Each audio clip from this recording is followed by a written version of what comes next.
climate change and these really big issues, and people that are more disconnected and less skilled than ever, it becomes even more amazing and powerful how much of a solution this is to design these ecological gardens and to come together with shared vision and shared voice.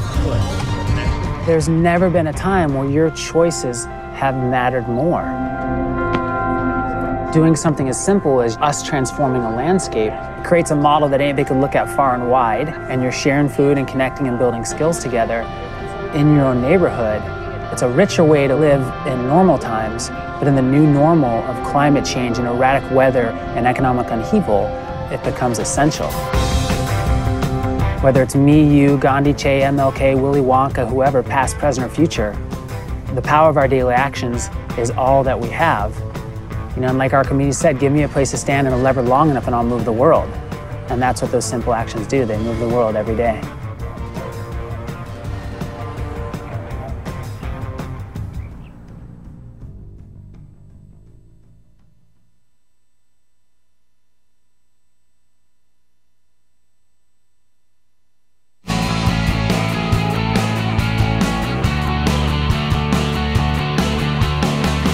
Broadcasting around the nation, on your radio, on your TV, and online. This is The Bill Press Show. A new week, and here we go. Good morning, everybody. It is Monday, September 15. It's so good to see you. Hope you had a great weekend and are ready to dive into the big news of the day here on a whole new week. Congress coming back in town today, a day early. Oh my God, they have so much work to do. They have to pass one thing, a continuing resolution. That's all they're going to do. President Obama in town, handing out the Medal of Honor today at the White House. And more trouble for the NFL every day. And our Washington Nationals on their way to the division championship. Oh my God, so much to talk about today. That's why it's good to be here and why it's good to have you with us.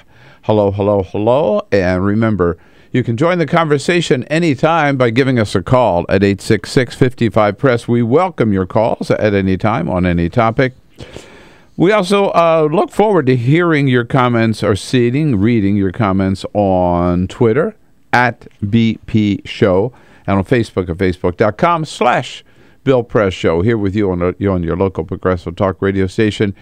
Here with you on, if you're not lucky enough to have your own Progressive Talk radio station in your community, you know, you've got two radio apps, the TuneIn app or iHeartRadio. Either one takes you to the Bill Press Show. And on nationwide on Free Speech TV, we are there with you worldwide. We join you on TawkrTV. youtube.com/TawkrTV. Here we go. Peter Ogburn and Elisa Murphy, wide awake this morning. Happy Monday. Wow, let's not get carried away. Wide awake is not too far. Awfully right? generous. But we're here. All right. Les Cruz, another day off. Are you keeping track of these days off? Absolutely. Right. Yeah. I'm glad somebody is right. Cameron Robinson back with us today to take your calls. Hi, Cameron. Good to see you. Thank you. 866-55-PRESS. Remember your toll-free number. And Cyprian Bolding here. He covers the Nats. He covers all the great teams sports teams in town, including the Bill Press team. That's right. He got so mad that we had Peach Cobbler on Friday that he was going to take today off. Did we force him? Did we force him to take Friday off? I know. We set that up for him. He was mad. No cobbler, no peace. Sorry, Cyprian. We were thinking about saving you some, but then we ate it. You know, the thing is, for our Friday of food or liquid refreshment, so we call it, sessions, everybody wants to be here for that. Yeah, right? I know. And it's always a problem because the studio is not big enough to contain everybody who wants to be. Also, we'd like to hog it for ourselves. We don't like to share. I mean, Igor always gets mad, and Travis gets mad when we don't have him in. But you know what? That is also true. But I'll tell you, yesterday, the big food fest yesterday was out in Iowa. It was the last of a great tradition started by Senator Tom Harkin, that the annual steak fry. It's the big political event of the year. And just to kind of show you what people are thinking about, the big stars at this year's steak fry were Bill and his wife. What's her name again? Yeah, right. We have to start saying the stars were Hillary and whatever his name was. Her husband, that guy. And her husband. Bill and Hillary Clinton. Yep, they're flipping steaks and speaking to the crowd. And Hillary admitted that she's got a couple of things on her mind. I've got a few things on my mind these days. One of them, by the way, is her first grandchild coming up. She said she calls Chelsea every 5 minutes. How you doing, honey? How you doing? Everything fine? Yeah. And, boy, that's going to be the most pampered grandchild, if possible, ever on the planet. And the former First Lady, former Secretary of State, did say that she's got a big decision to make, but for yesterday, she was focused on only one thing. I am thinking about it. Yeah. But for today, that is not why I'm here. I'm here for the steak.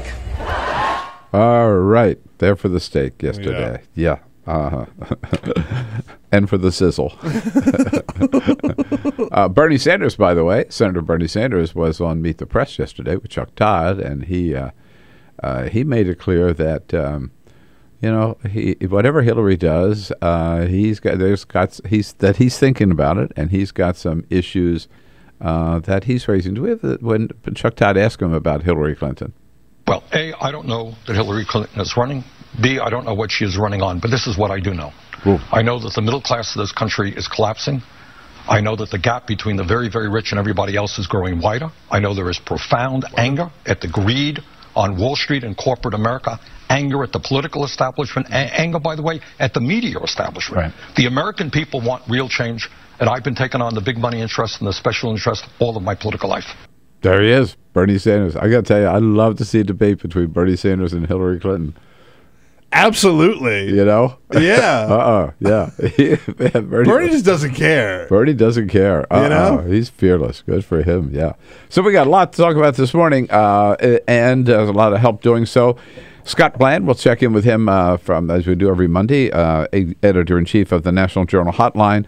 And the Reverend Jim Wallace will join us in the next segment to talk about the faith community's involvement in the whole immigration issue. We'll also have reporters here from U.S. News and World Report and from The Hill. And we'll start out with the latest bad news, more bad news, an avalanche of bad news for the NFL. But first, this is the Full Court Press. Just a couple of other stories making news. We'll start in the NFL. When promotions go wrong, right here in the Washington, D.C. area, there's a local promotion at Papa John's Pizzeria. Yeah. That for every touchdown that the local Washington football team scores, you get a free topping on a large pizza.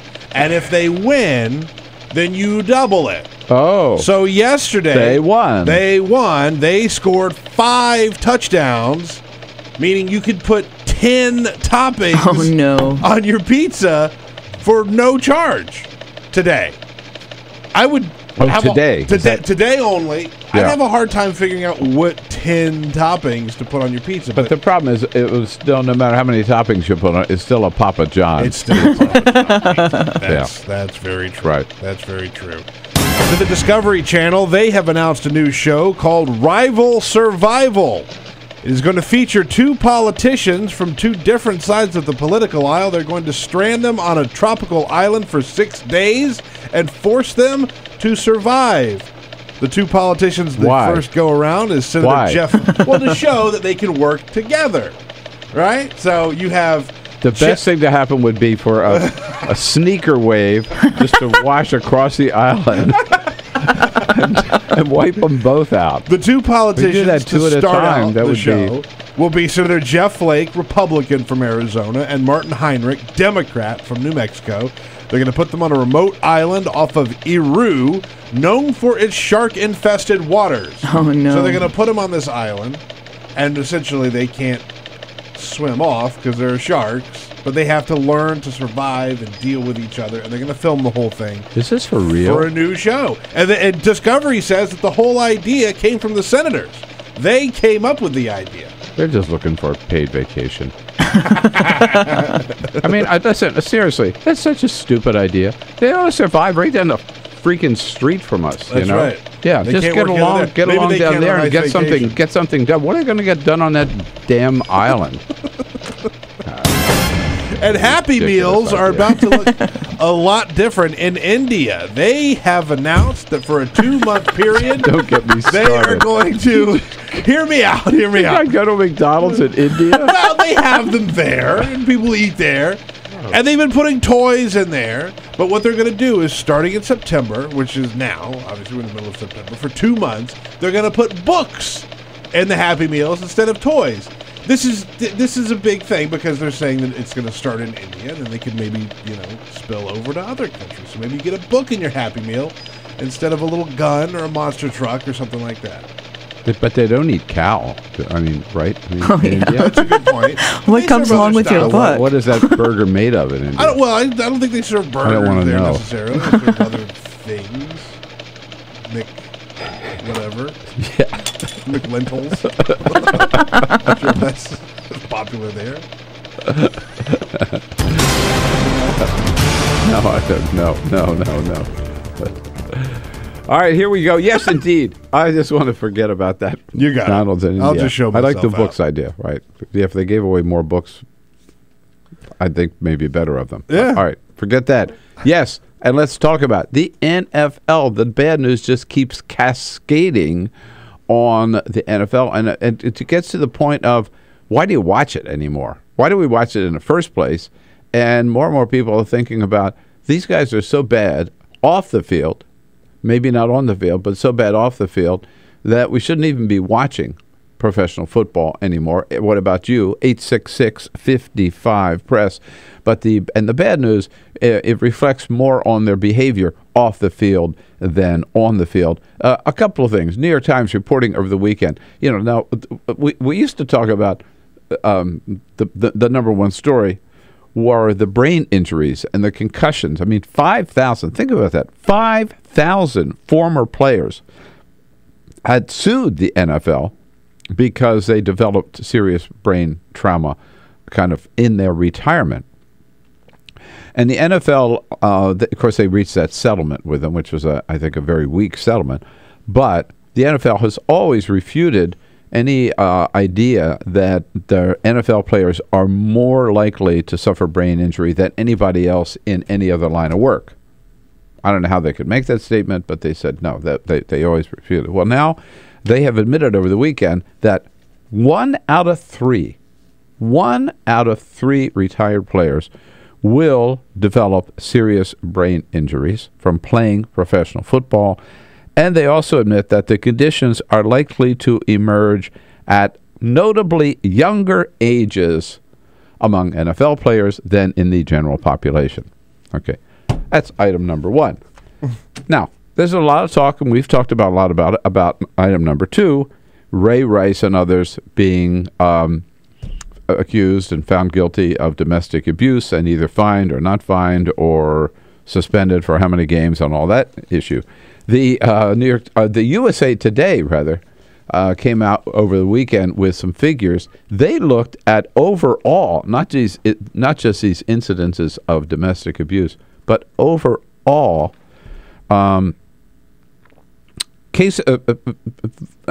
breaking the law. How often NFL players break the law? Okay, it is like unbelievable numbers. The average for 32 teams in the NFL, for each team, the average is 22 players have gotten in trouble with the law between, this is January 2000 and September this month to September 2014. Both, by the way, most of them for drunk driving. 200 and 202 incidences of drunk driving, 88 cases of assault and battery, and 85 cases of domestic abuse. 1 out of every 40 NFL players is arrested at least once a year. Now, imagine 1 out of 40 NFL players. You couldn't say that, I don't think, about any other any other profession, I guess, in the country, could you? Do you think 1 out of 40 cops is arrested each year? No. Or 1 out of 40 firefighters or insurance salesmen or, radio producers? Radio producers? Well, that might be. Yeah, it might be, but that's huge. No, it's a really, really 1 out of 40. Ratio. That's a big deal. So then, on top of this, we've got the Ray Rice with his case of domestic abuse. We still have the Ray McDonald thing to be decided out in San Francisco, and then we find Adrian Peterson, running back for the Vikings, right? Yeah. Accused of child abuse, and he admits that he picked up a stick or a switch or belt or whatever and beat his 4-year-old kid, and he said, but basically he deserved it. That's the kind of father I am. I was treated that way, and I treat my kids that way. He's admitted it. Yep. and defended it and said it's the right thing to do. And Charles Barkley, former NBA player, defends it and says, hey, everybody does this in the South. I'm from the South. I understand boomers' rage and anger, but I think, listen, we have to accept we were born he's a white guy, I'm a black guy.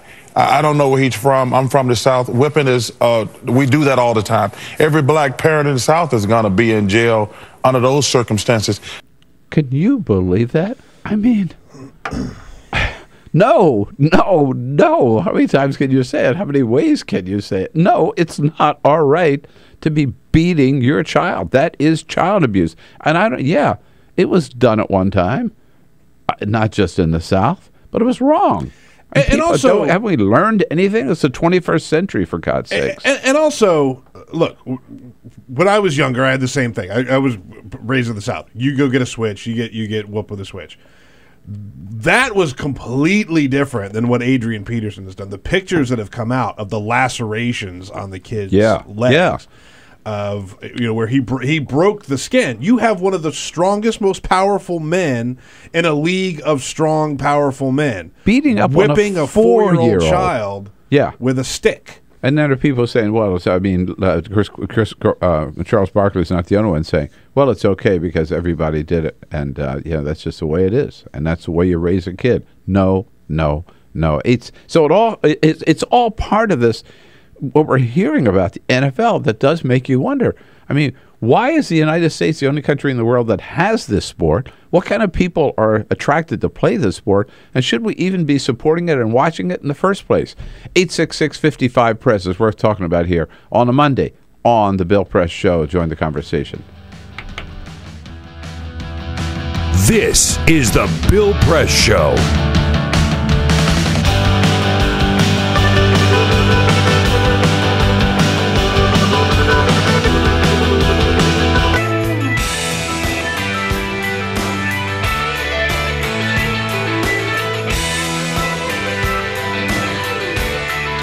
Hey, friends, just a little time out here to talk about Free Speech TV. And, when you say friends, I really mean it. I mean, after all, we spend a couple of hours together every day on Free Speech TV. We've been doing so for over a year now. So, of course, we're friends, and this is the time of the year. Just a couple of times, when we turn to our friends for help, because we love being here on Free Speech TV. I mean, we've all been dreaming of a progressive TV channel in this country. Now we've got one 24/7. Great people, like Tom Hartman and Stephanie Miller, and I hope I'm one of those too, bringing you the news of the day with good commentary, good insights from the left every day on Free Speech TV.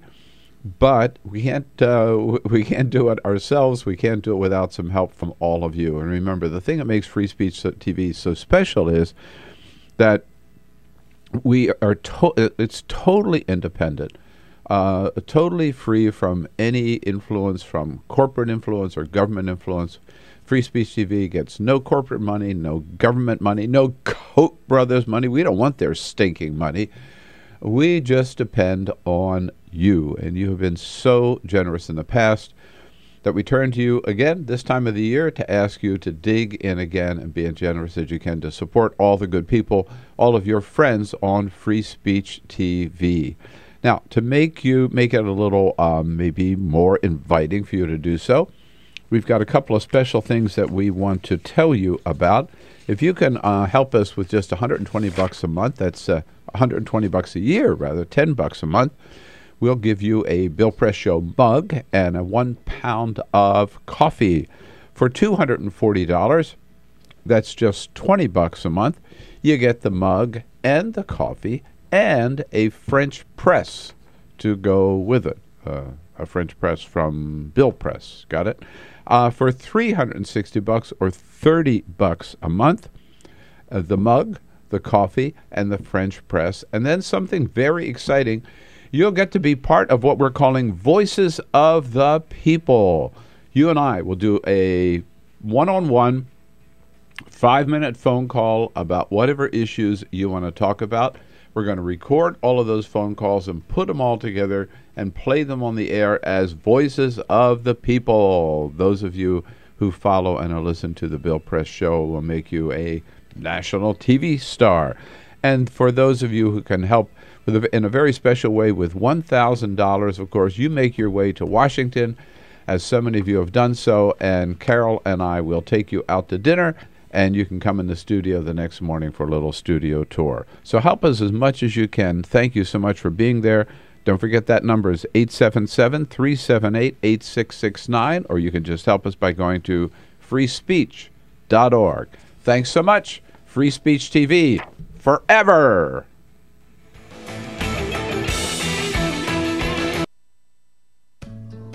You wouldn't let money just blow out of your house. So when your AC or heater is on, make sure the doors, windows, and fireplace flue are shut tight. If you're headed out, turn down the AC or lower the heat by 10 degrees. And always keep your water heater set at 120. A little bit of common sense goes a long way. Get more great tips at energysaver.gov.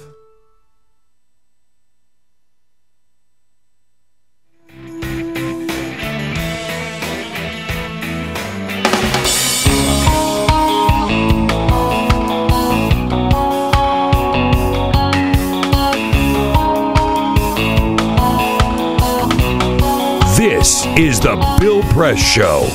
All right, more bad news for the NFL. Why are we still watching these games? Given just 1 out of 40. I still find that amazing. 1 out of 40 players will be arrested this year for some crime off the field.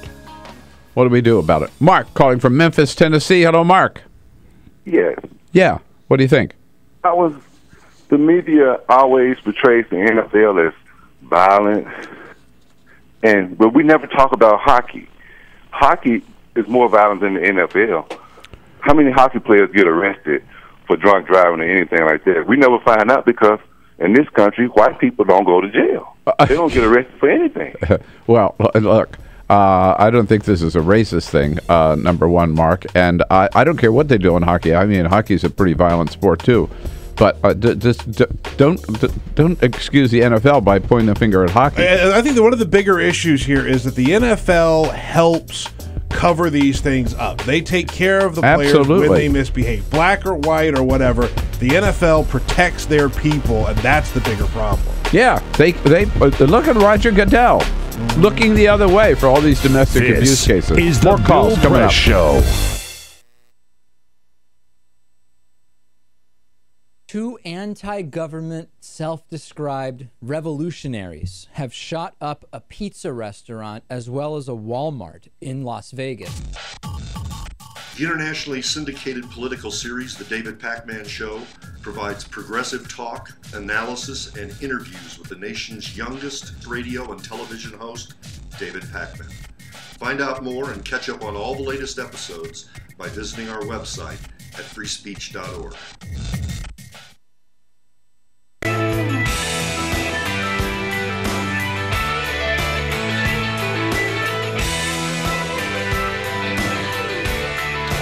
Hey, friends, just a little time out here to talk about Free Speech TV. And, you know, when you say friends, I really mean it. I mean, after all, we spend a couple of hours together every day on Free Speech TV. We've been doing so for over a year now. So, of course, we're friends, and this is the time of the year. Just a couple of times, you know, when we turn to our friends for help, because we love being here on Free Speech TV. I mean, we've all been dreaming of a progressive TV channel in this country. Now we've got one 24/7. Great people, you know, like Tom Hartman and Stephanie Miller, and I hope I'm one of those too, bringing you the news of the day with good commentary, good insights from the left every day on Free Speech TV. But we can't do it ourselves. We can't do it without some help from all of you. And remember, the thing that makes Free Speech TV so special is that we are it's totally independent. Totally free from any influence from corporate influence or government influence. Free Speech TV gets no corporate money, no government money, no Koch brothers money. We don't want their stinking money. We just depend on you, and you have been so generous in the past that we turn to you again this time of the year to ask you to dig in again and be as generous as you can to support all the good people, all of your friends on Free Speech TV. Now, to make it a little maybe more inviting for you to do so, we've got a couple of special things that we want to tell you about. If you can help us with just $120 a month, that's $120 a year, rather, $10 a month, we'll give you a Bill Press Show mug and a 1 pound of coffee.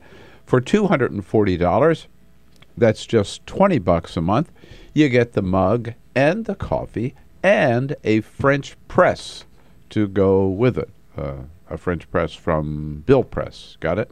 For $360 or $30 a month, the mug, the coffee, and the French press. And then something very exciting, you'll get to be part of what we're calling Voices of the People. You and I will do a one-on-one 5-minute phone call about whatever issues you want to talk about. We're going to record all of those phone calls and put them all together and play them on the air as Voices of the People. Those of you who follow and listen to the Bill Press Show will make you a national TV star. And for those of you who can help in a very special way with $1,000, of course, you make your way to Washington, as so many of you have done so, and Carol and I will take you out to dinner, and you can come in the studio the next morning for a little studio tour. So help us as much as you can. Thank you so much for being there. Don't forget that number is 877-378-8669, or you can just help us by going to freespeech.org. Thanks so much. Free Speech TV, forever.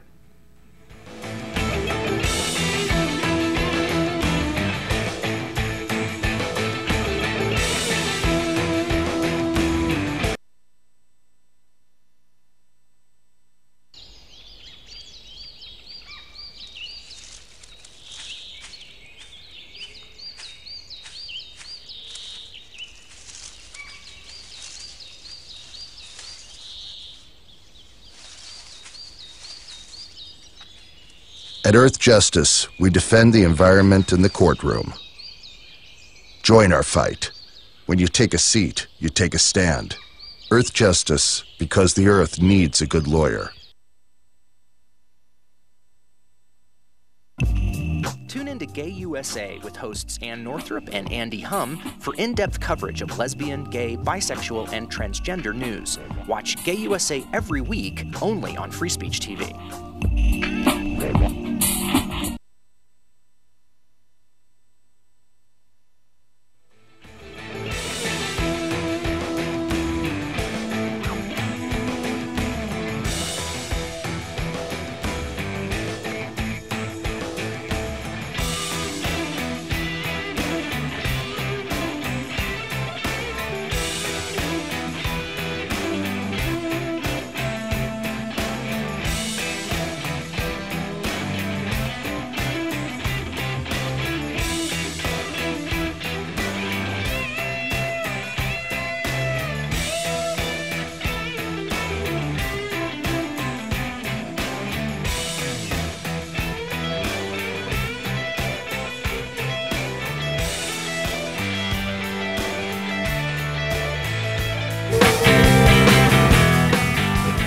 Here we go. We're talking about all the bad news on the NFL and the assertion of the latest.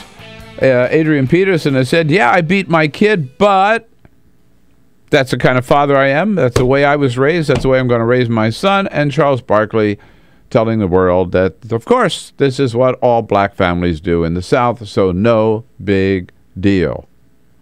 Whoa. Peter. On the question of whether or not you're going to watch the NFL, whether or not you're going to watch football, we put that question out on Twitter. At BP Show is where you can follow us. Phil says, I was a rabid Eagles fan until I went cold turkey last year. Watching people turn their brains into Swiss cheese just doesn't feel right.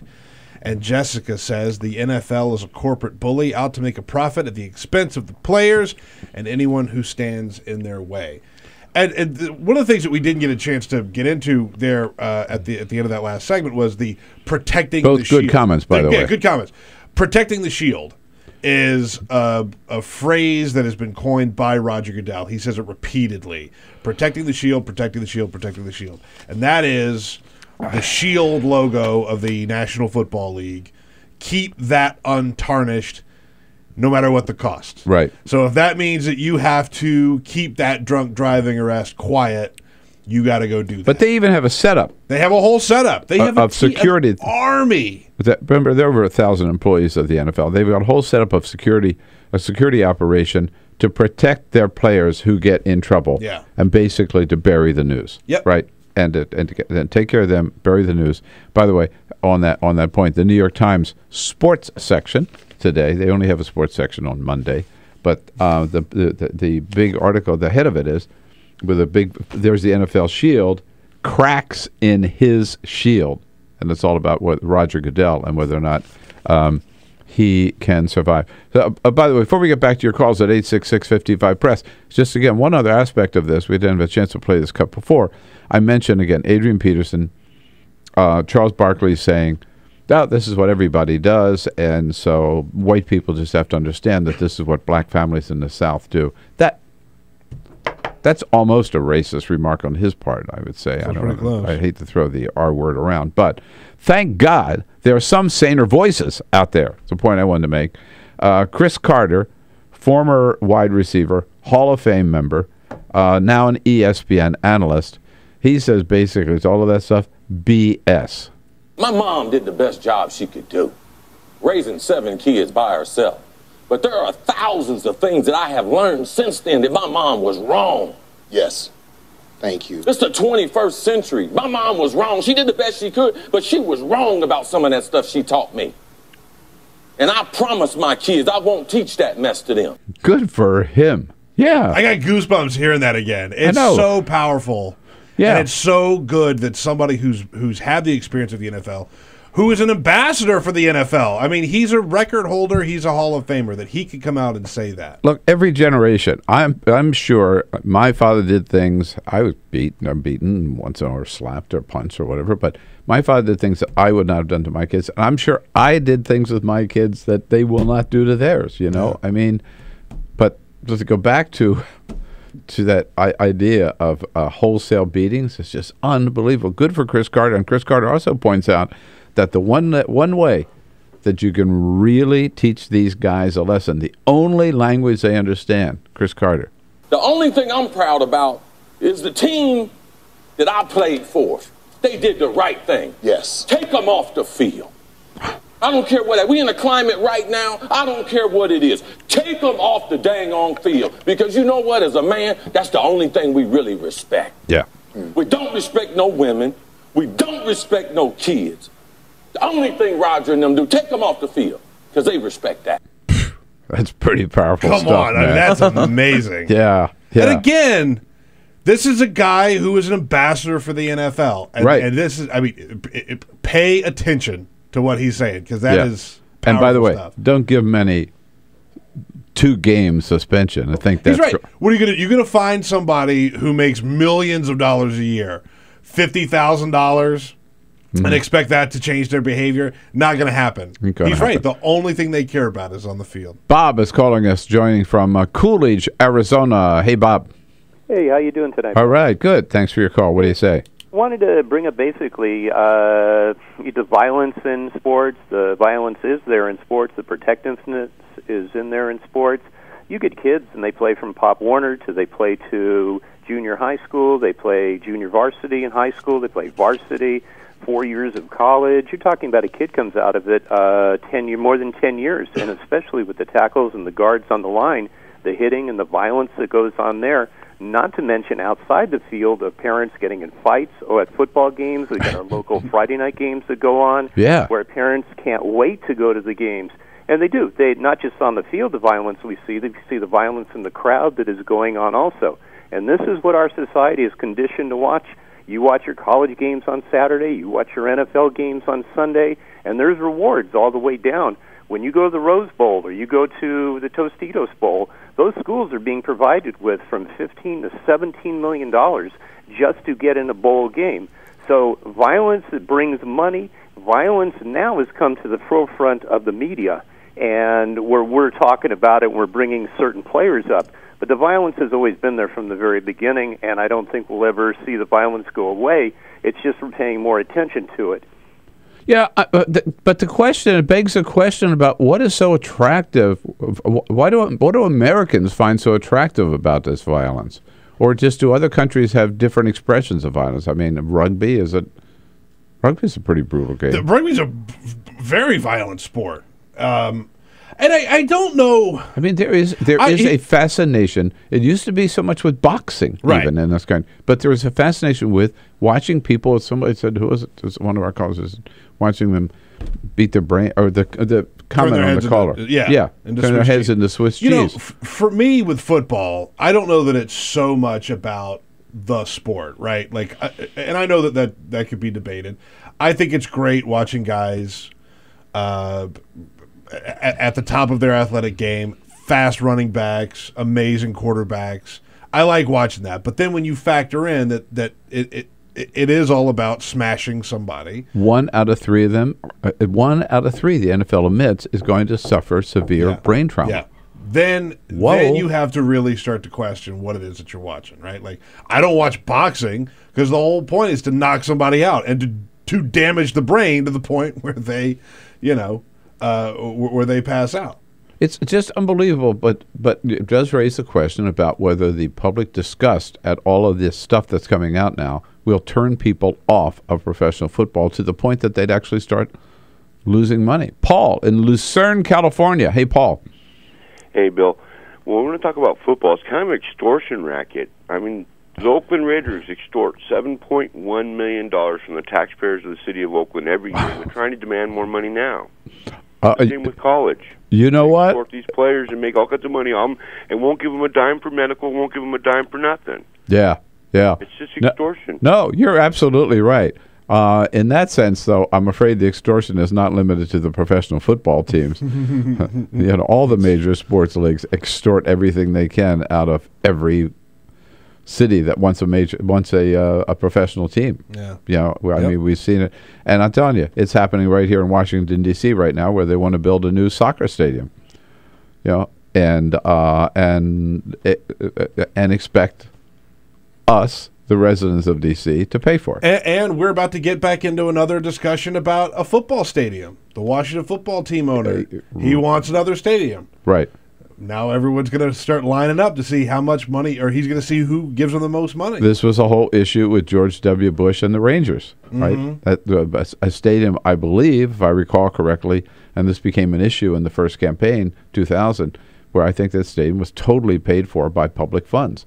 And then George Bush and the other owners walk in and reap all the rewards without putting up any of the costs. That's right. No, absolutely. Man, I got to tell you, it is, as I say, a cascade of bad news for the NFL, and I think a lot of Americans are having second thoughts about, why I'm even supporting this operation. When we come back, news of the day with Scott Bland. He's the editor-in-chief of the National Journal Hotline. This is the Bill Press Show.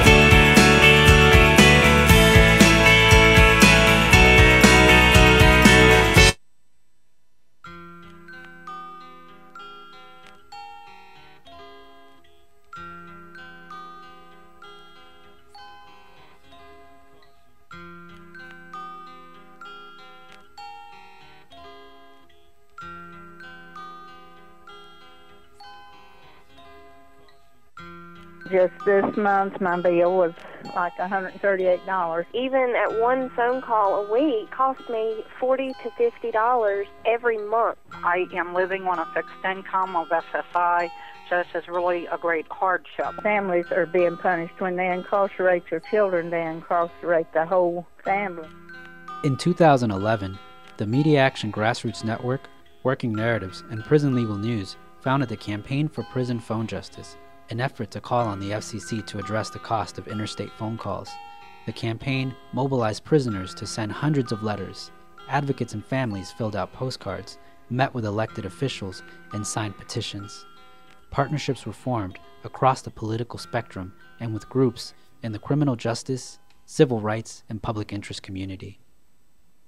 The film distribution company Participant Media and director Ava DuVernay joined the fight through a social action campaign tied to the release of the feature film Middle of Nowhere.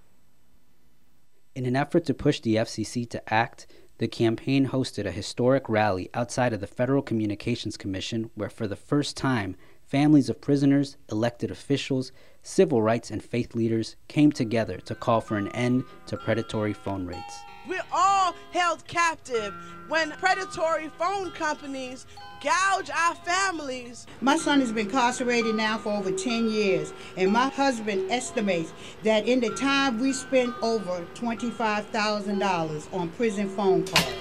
My hero's not yours, you probably arrested them. Your schools probably neglected them. They spawn thoughts, you probably infected them. Feed us what you feed us, you can lay us next to them. FBI call it major crimes. Babies making babies cry.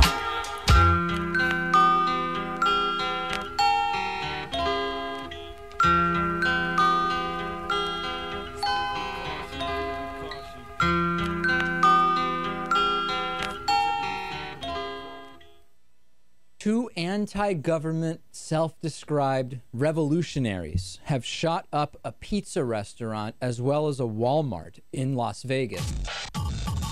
The internationally syndicated political series, The David Pakman Show, provides progressive talk, analysis, and interviews with the nation's youngest radio and television host, David Pakman. Find out more and catch up on all the latest episodes by visiting our website at freespeech.org.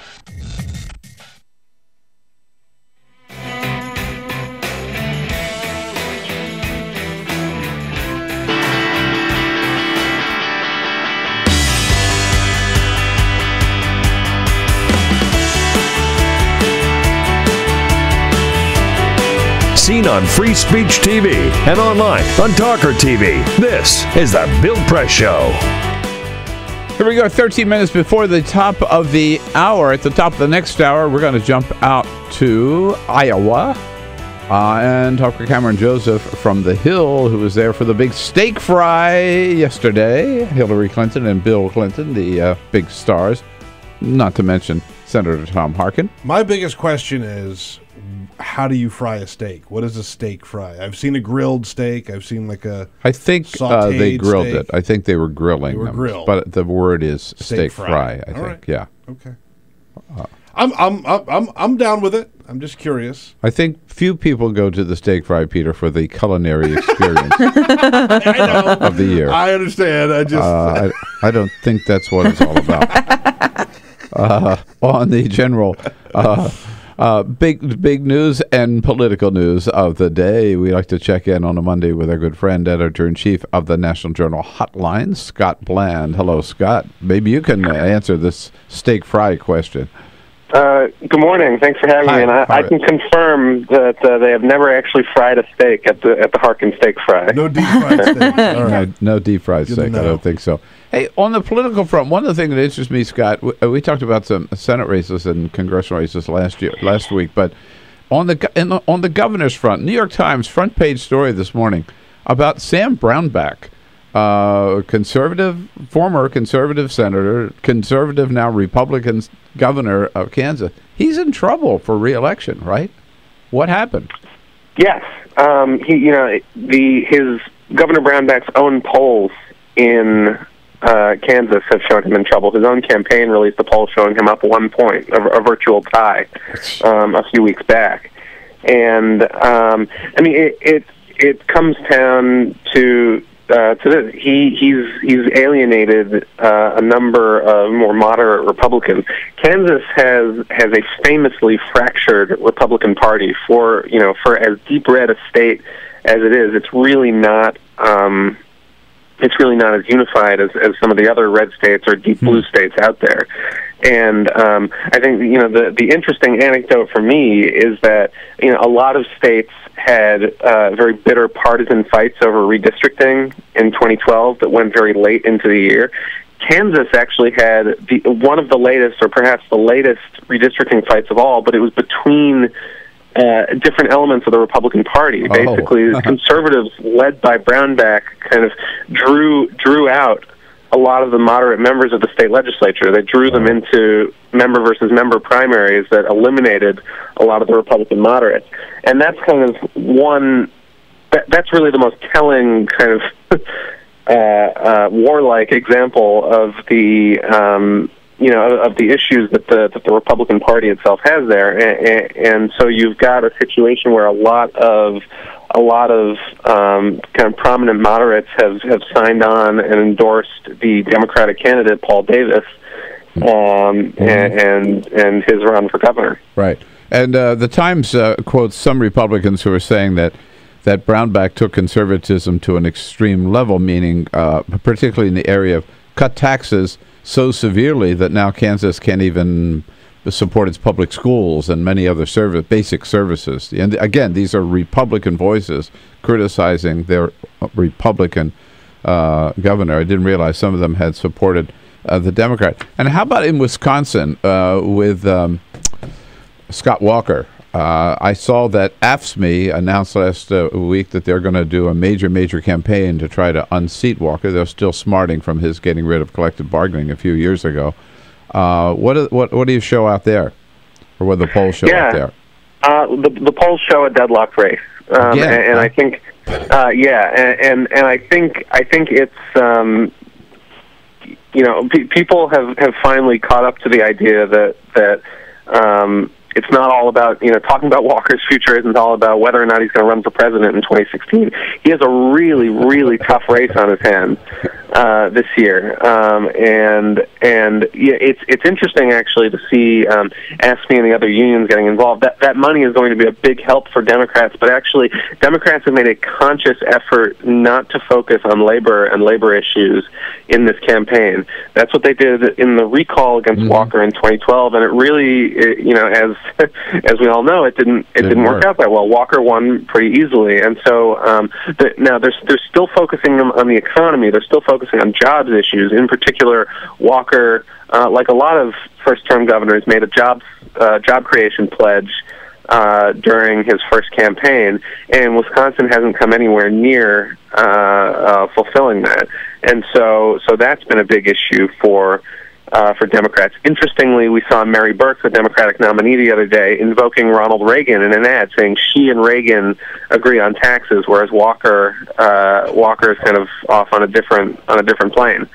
So another very interesting contest. I really like the governor's races this year. The Senate is almost a little bit like trench warfare right now. Both sides are kind of dug in and firing the heavy artillery at each other. The governor's races, there's a lot of really interesting stuff going on there. Like a competitive race in Kansas, for one thing. Right. Yeah. And by the way, I just want to report that my home state of California, Jerry Brown, well on his way to re-election as governor of California. The man who was elected the youngest governor of California and will be re-elected now as the oldest governor ever of California. So only one Jerry Brown for sure. Hey, Scott, always good to talk to you. Thanks so much for joining us this morning. All right. Thanks for having me. Scott Blanton, Editor-in-Chief, National Journal Hotline at nationaljournal.com. This is the Bill Press Show.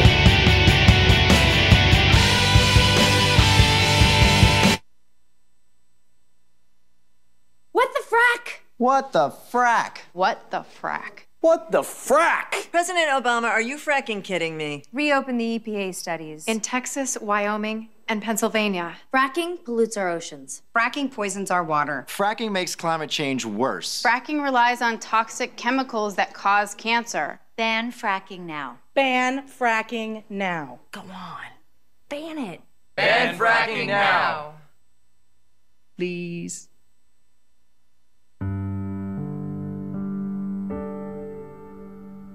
A few years ago, plastic bag waste in our city came to a tipping point. It was clear. We had a bag problem. My department was tasked to reduce plastic bag consumption.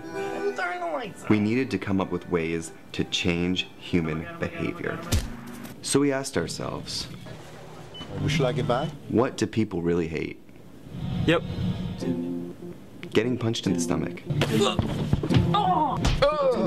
Preliminary studies showed that the consequences weren't severe enough to warrant behavioral change. Actually, can I get that double bagged? So we thought, what do people hate more than getting punched in the stomach? Kissing Helga. Hey, big boy. People didn't find her so offensive after all, so we had to get creative. How many bags? Okay, now, pour this ice water down your pants. We tried everything.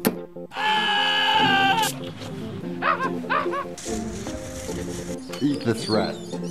Defuse this bomb. Even fighting your clone. After blowing through millions of dollars of government funds on research, I came up with a brilliant idea. Why don't we just charge 5 cents per bag? That's a stupid idea. Would you like a bag? Yes. 5 cents a bag. 5 cents? 5 cents? Do I still have the option of getting punched? Honestly, I don't know how everyone else missed it. Why don't you just get a reusable bag?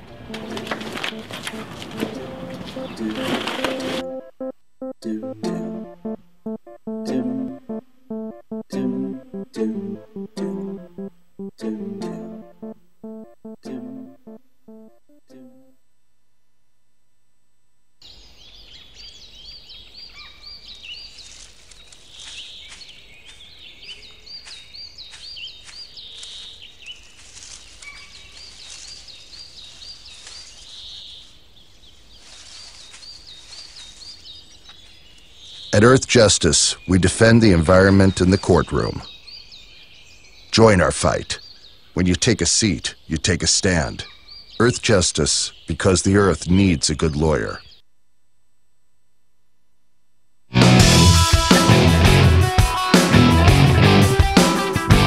This is the Bill Press Show. All right, at the top of the hour, the Tom Harkin steak fry. Peter. Bill, I have some said. Oh, no. From Toronto, Mayor Rob Ford is bowing out of the mayoral Oh, my race. candidate. I know. No. Everyone's candidate. Yeah. He announced that he is dropping out. He's hospitalized with an abdominal tumor, but don't worry. He has a backup plan. His big brother, Doug Ford, is stepping up to run for mayor of Toronto. Now, Rob Ford isn't walking away from his old council seat. He's going to stay a council member, but he's not running for mayor anymore. And now Doug Ford is stepping up. Oh, just what we need, right? Another let's hope this Ford has another Ford in our future. Yeah. But what I love is I saw Doug Ford said he is running on his brother's legacy. Not the best idea. Is that the dancing legacy or the coke blowing legacy? Or which legacy is it? Oh man, Rob Ford. What will we do without him? This is the Bill Press Show.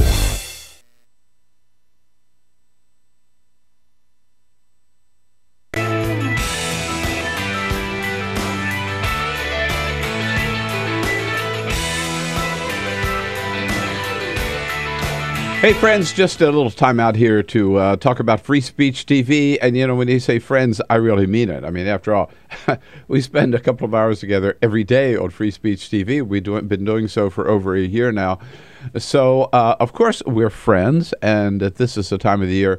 Just a couple of times, you know, when we turn to our friends for help, because we love being here on Free Speech TV. I mean, we've all been dreaming of a progressive TV channel in this country. Now we've got one 24/7.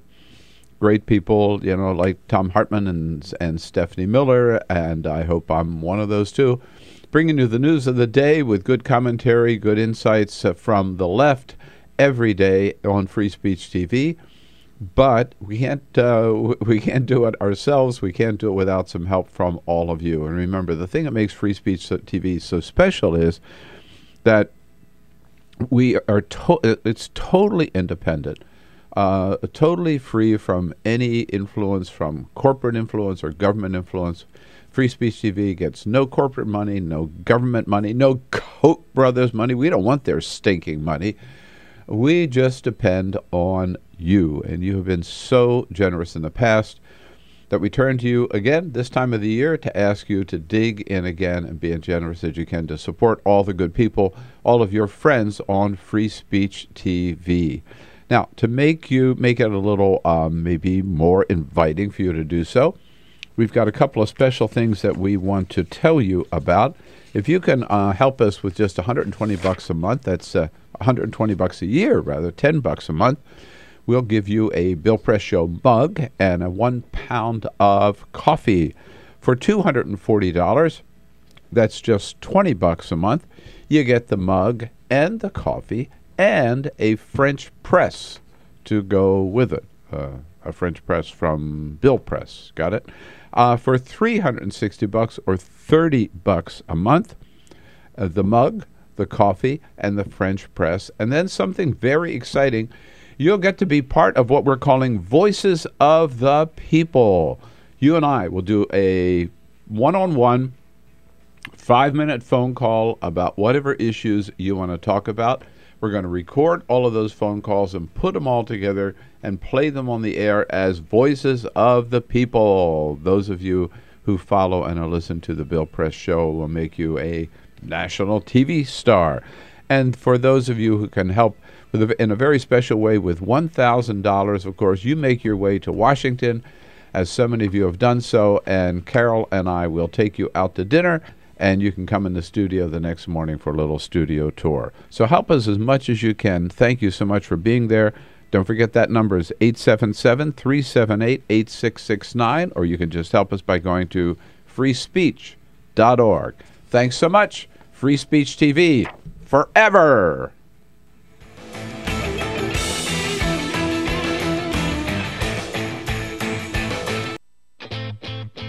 What gets you into college? Good SAT scores? High GPA? Lots of extracurriculars? Sure, but what you really need is money. If you don't have the cash, you'll need a loan. And we mean huge student loans because the cost of college has risen 1,000% in the last 30 years. This means big money for the banks that collect fees and interest. Now, millions of young people are starting their adult lives with an average of $29,000 of loans on their backs. Altogether, we're talking $1.2 trillion in student debt. And more people are finding it impossible to pay them back. Welcome to the student debt crisis. The increasing demand for higher education and cuts to state funding gave colleges a huge incentive to keep inflating prices.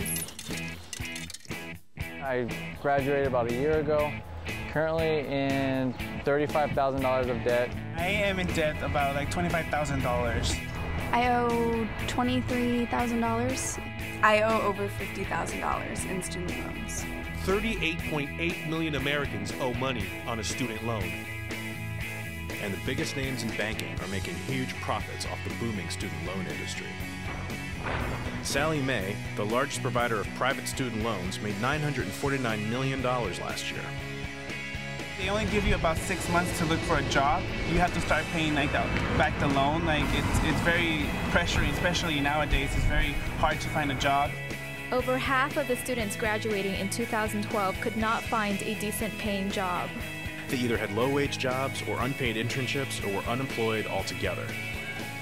So you can't make the payments. You start incurring late fees, which makes the loan even harder to pay off. And it stays with you for years, even decades. Right now, a third of the people who started repaying their loans are delinquent or in default. That's 13.7 million people, more than the populations of Chicago, New York, and San Francisco combined. Worse, it's not just the borrowers who are in trouble. Many loans require co-signers. So if the student is unable to pay, that co-signer, a father, a mother, or a grandparent, is now on the hook. Even a grandparent's Social Security benefits can be garnished to pay the loan. We should have an answer to this. If you get really behind in your car payment or your credit cards, you can file for bankruptcy. But Congress has made it nearly impossible to discharge student loans through bankruptcy. Big institutions make big profits while students try to make ends meet under crushing debt. Is this how we want our education system to work? The whole point of going to college is to get the career you want, but lately that's been discouraged because no one can afford school. You get a job just to pay off your student loans. We need higher education, not higher debt. Sign up to end the student debt crisis at higherednotdebt.org.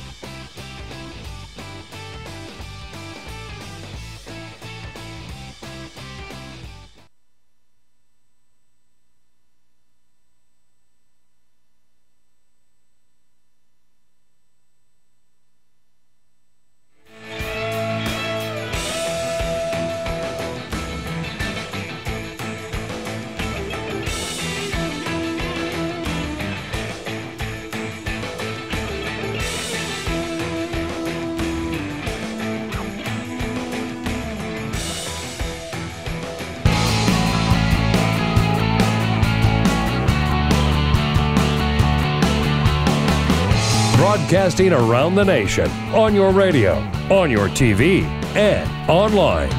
This is The Bill Press Show. Latest Washington Post poll, 72% of Americans say they disapprove of the job that House Republicans are doing, John Boehner and the House GOP. Will they get the message? Hey, hello, everybody. What do you say? It is Big Monday, September 15. Here we are.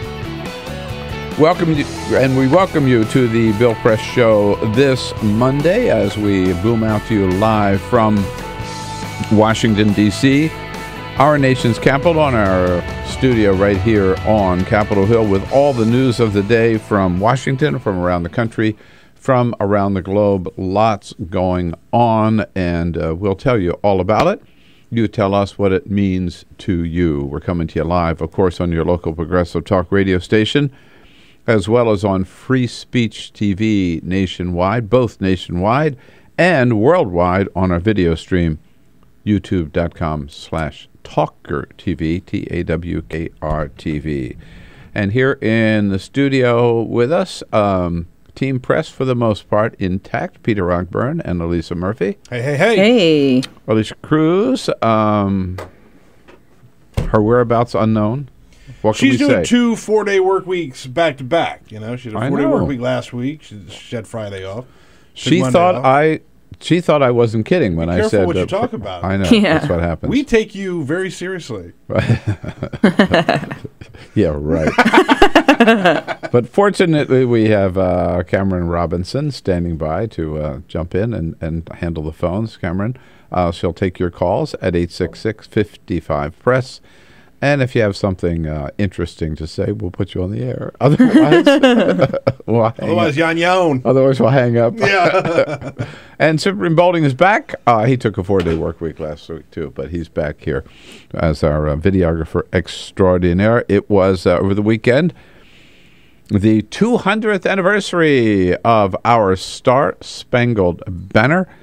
President Obama went up to Balmer Thursday, I think, and actually toured Fort McHenry. And over the weekend, Vice President Joe Biden went for the big celebration of the 200th anniversary of the writing of the Star-Spangled Banner, and he pointed out where our flag has proudly flown. Did that Star-Spangled Banner wave over American troops in the trenches in France, the beaches of Normandy, the mountains of Korea, the jungles of Vietnam, the streets of Fallujah, and the Konar Valley in Afghanistan? There he is. God bless America. Joe Biden in good form. We jump out to Iowa and hear all about the Tom Harkin steak fry yesterday with Cameron Joseph of The Hill. At the half hour, the Reverend Jim Wallace will be here from Sojourners to talk about the faith community's response to the threat of ISIS in Iraq and Syria.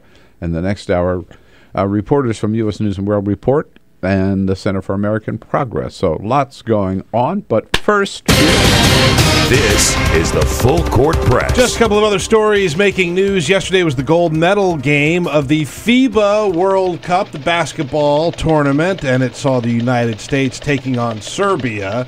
We can now say once and for all, we can end and answer the age-old question of who's better at basketball, the United States or Serbia. But we've got all their players anyhow. as we won 129-92 was the final score. Whoa. So the United States are gold medal champions of the FIBA World Cup. The United States beat their average opponent by 33 points in the games that they played. Kyrie Irving of the United States was named MVP of the tournament. Seriously, do we have any Serbian players on our team? Well, these are American players, so it's like the Olympics. Yeah, so all right, there are a lot of Serbian players that play in the NBA, yeah. but then they go play for Serbia. I got it. It's just American. All right. So. USA. That's right. USA. A little good news from the sports world. Yesterday, Pope Francis married 20 couples at the Vatican, and this is very interesting.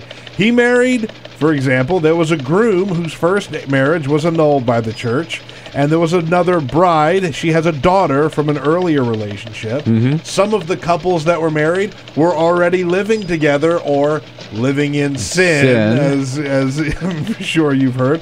Pope Francis says it's not a big deal for him. He says families are, quote, the bricks that build society.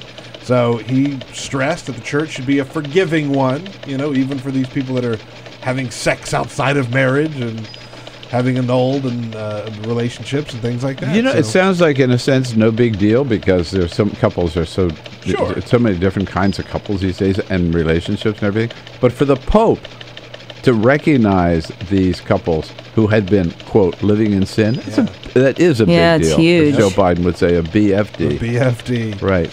And good for him. He's so forgiving and so loving and in so many different ways. I mean, what he said about gays and the LGBT community. I mean, he said, if somebody's gay, who am I to judge? Yeah. I mean, he's just the Pope. Yeah. But I mean, that is revolutionary for a Pope to say that.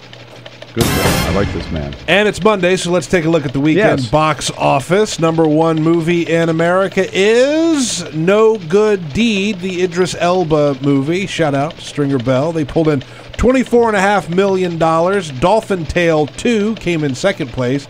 And remarkably, the previous 4 weeks, the number one movie had still been Guardians of the Galaxy. Mm-hmm. They made $8 million this weekend to remain at third place, but that puts them at over $300 million in North America, $600 million worldwide to be the highest grossing movie of the summer.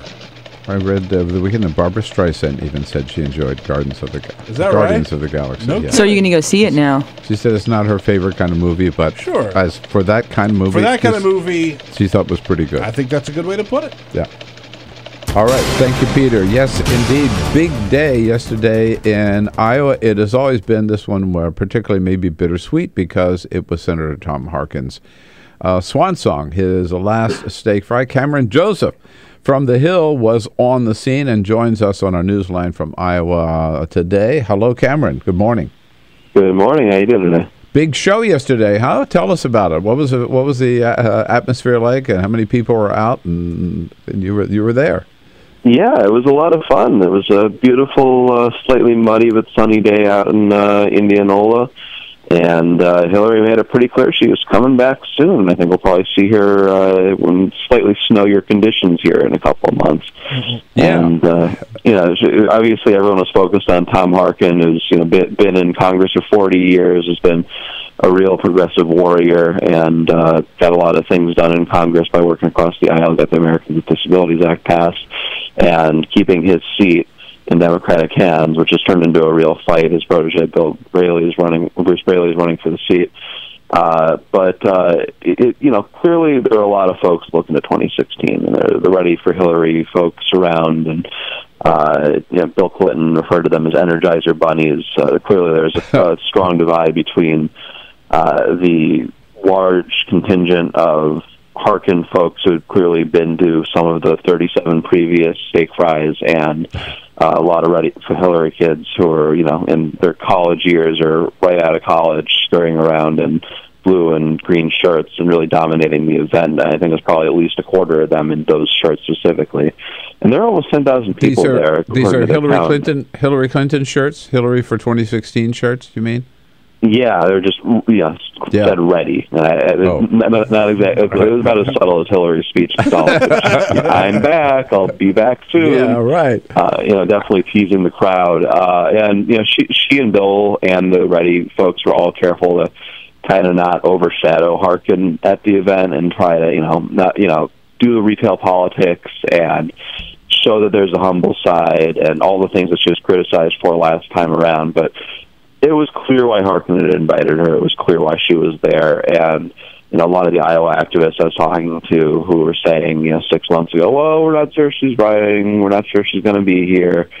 There's not much doubt in anyone's mind at this point that this is as much about 2016 as it was 2014. Well, I thought, all but said it, yesterday. I mean, talked about, she's thinking about it, and yes, I'll be back soon, and let's not wait another whatever I forget exactly how she ended her speech, but basically, let's not wait too long before we see each other again. Yeah, let's not let another 7 years go by. It's really great to be back. I mean, there were some pretty clear lines. There was also some hot air balloon grounds outside Iowa, and she definitely was sending up some test balloons in terms of some lines from her speech. It sounded like she was testing out a campaign speech at times. She had lines like, "It's time to heed the push of our values and the pull of our future." It was a lot of kind of flowery rhetorical flourishes that you haven't really heard from her in her interviews, which are in kind of more brass tacks. It's the first time I kind of heard her try and rally the troops. And some of it was focused on 2014 and make sure folks getting out the vote, and it was framed that way. But clearly, there's some lines that they're message testing, and there's nothing not calculated about the Clintons. And it really, it felt like this was the first trip to Iowa that they are testing a lot of these things out for. Did President Clinton speak as well? He did, and I haven't heard. 2008, he was very good at fading into the background and not overshadowing his wife. And I think he had some kind of worn jokes, a red and white checkered shirt that Hillary gave him for his birthday, and he made a joke that he at first was worried about, looking like a tablecloth at a diner, and people were laughing at that. But it was like he managed to not overshadow Harkin, especially not overshadow his wife, which was a big problem on the campaign trail last time around, where they would do an event together, and he would be the story, and that's not helpful for her. And so I think he was very careful to fade into the background and not saying anything that was super controversial, and most of his stuff was focused on Harkin. Were there any other big-name politicians there, other than Tom Harkin and the Clintons?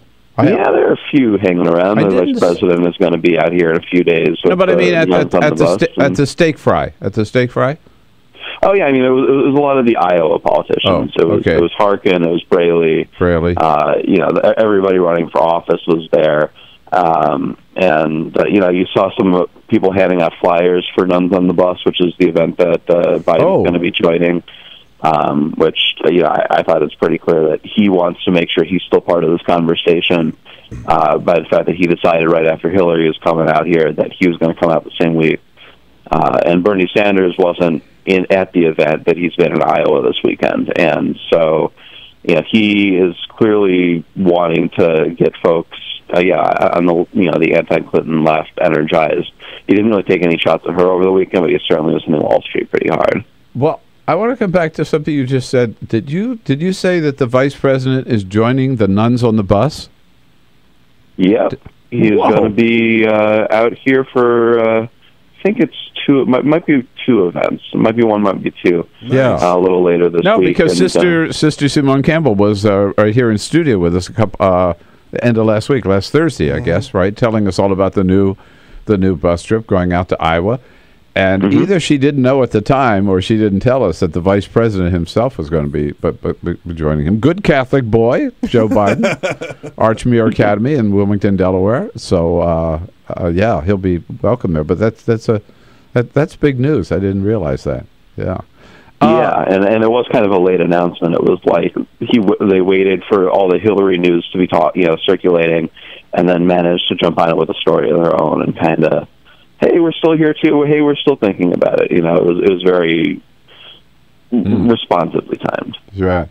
I'm sure. Again, I mentioned it must have been somewhat bittersweet for the people who were there to see Tom Harkin walk off the stage, because he's been such a great leader in the progressive movement, right? And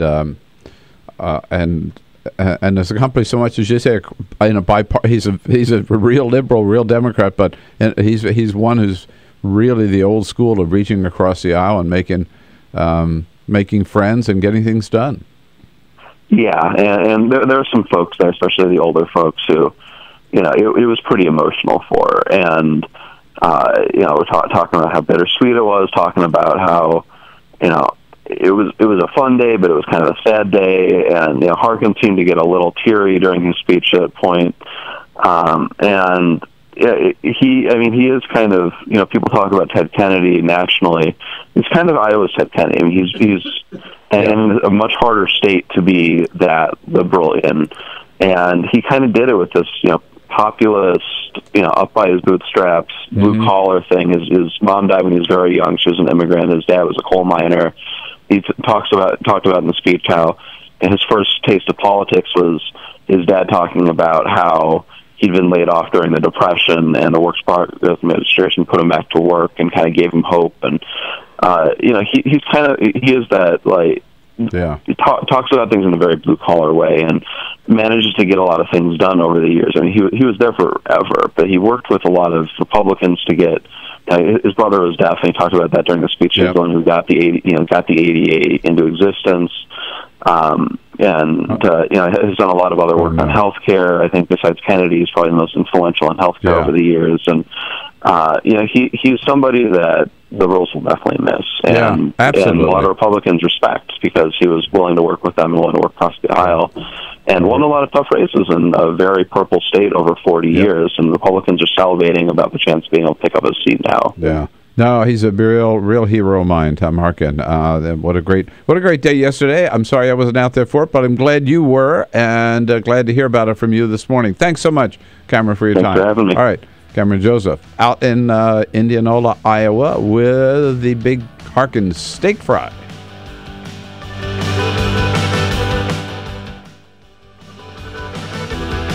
This is the Bill Press Show.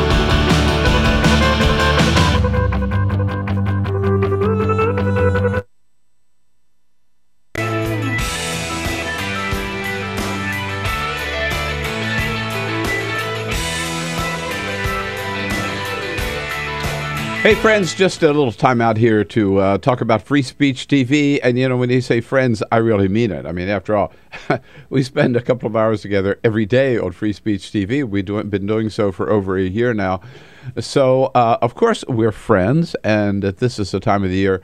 Just a couple of times, when we turn to our friends for help, because we love being here on Free Speech TV. I mean, we've all been dreaming of a progressive TV channel in this country. Now we've got one 24/7.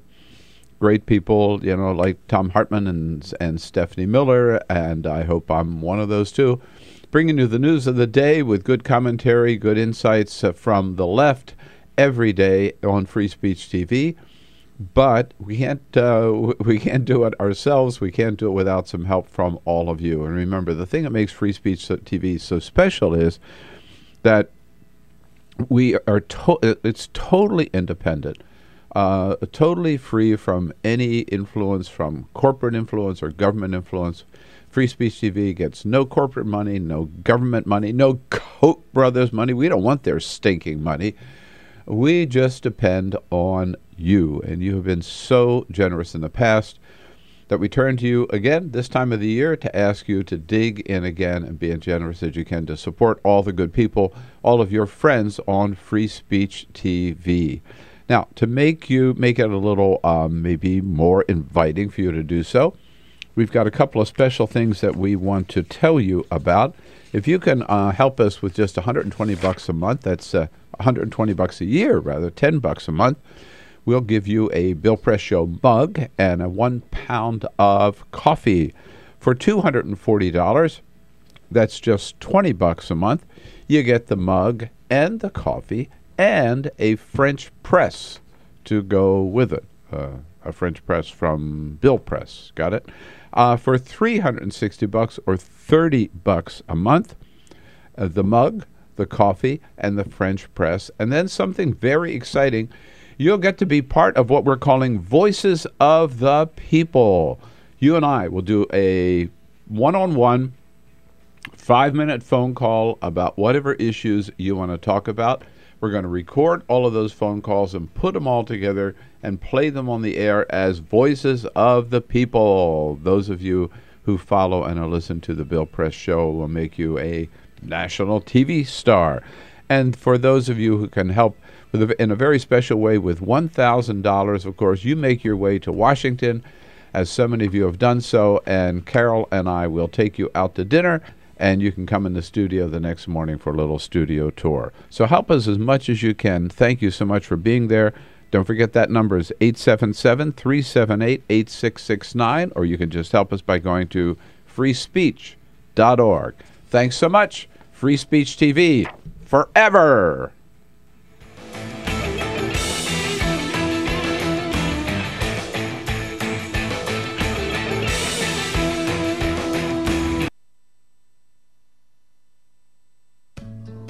You wouldn't let money just blow out of your house. So when your AC or heater is on, make sure the doors, windows, and fireplace flue are shut tight. If you're headed out, turn down the AC or lower the heat by 10 degrees.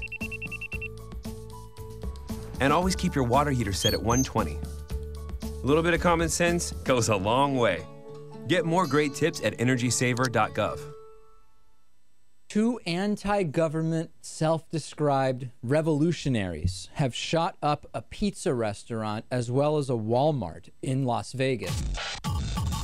The internationally syndicated political series, The David Pakman Show, provides progressive talk, analysis, and interviews with the nation's youngest radio and television host, David Pakman. Find out more and catch up on all the latest episodes by visiting our website at freespeech.org. Hillary Clinton wowing them at the Harkin steak fry yesterday. Also in Iowa over the weekend, both Saturday and Sunday, was Senator Bernie Sanders testing the waters out there. And then he appeared with Chuck Todd on Meet the Press yesterday and affirmed, as he has told us on our show, that he is thinking about running himself as a Democrat. I am thinking about running for president, and the issue of whether you run as an independent with the necessity of setting up a 50-state infrastructure, running as a Democrat, that's something that I'm looking at. And he was asked about Hillary Clinton. He says, you know, whatever she does, here's what I'm running on. Well, A, I don't know that Hillary Clinton is running. B, I don't know what she is running on, but this is what I do know. I know that the middle class of this country is collapsing. I know that the gap between the very, very rich and everybody else is growing wider. I know there is profound anger at the greed on Wall Street and corporate America, anger at the political establishment, anger, by the way, at the media establishment. Right. The American people want real change, and I've been taking on the big money interest and the special interest all of my political life. Bernie Sanders, every time I hear him, he sounds more determined to run. I think he's got a good, strong message out there. And I love to see a good primary mix-up between Bernie Sanders and Hillary Clinton. Yes. This is the Bill Press Show.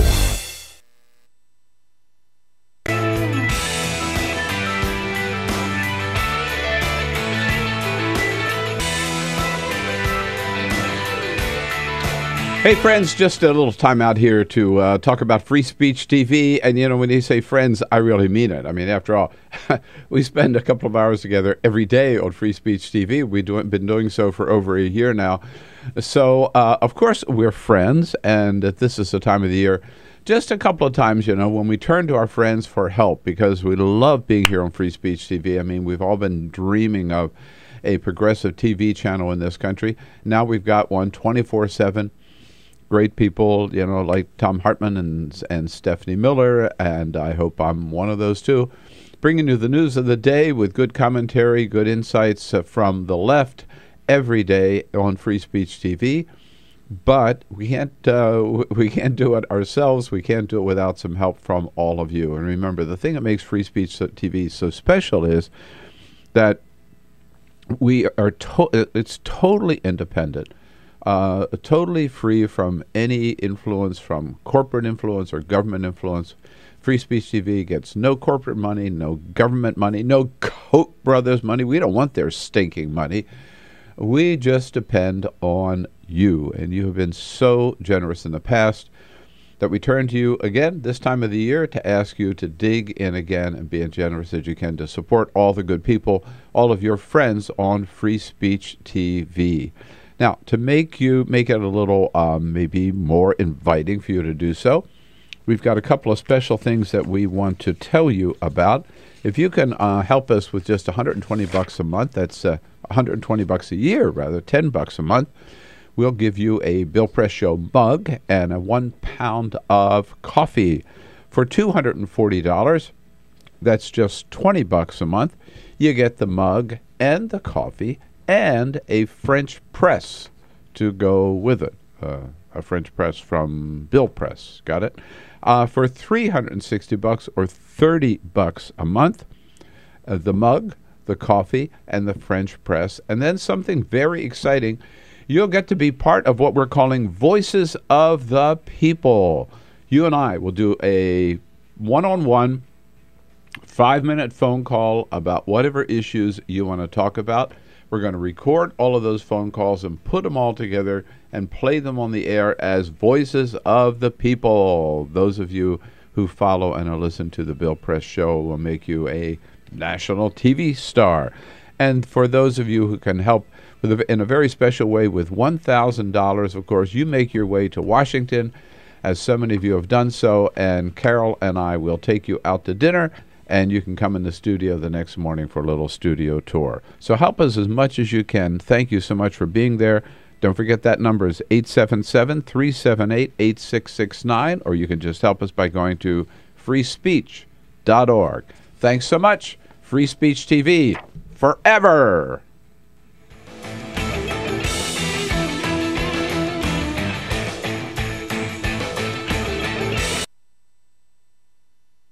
Two anti-government, self-described revolutionaries have shot up a pizza restaurant as well as a Walmart in Las Vegas. The internationally syndicated political series, The David Pakman Show, provides progressive talk, analysis, and interviews with the nation's youngest radio and television host, David Pakman. Find out more and catch up on all the latest episodes by visiting our website at freespeech.org.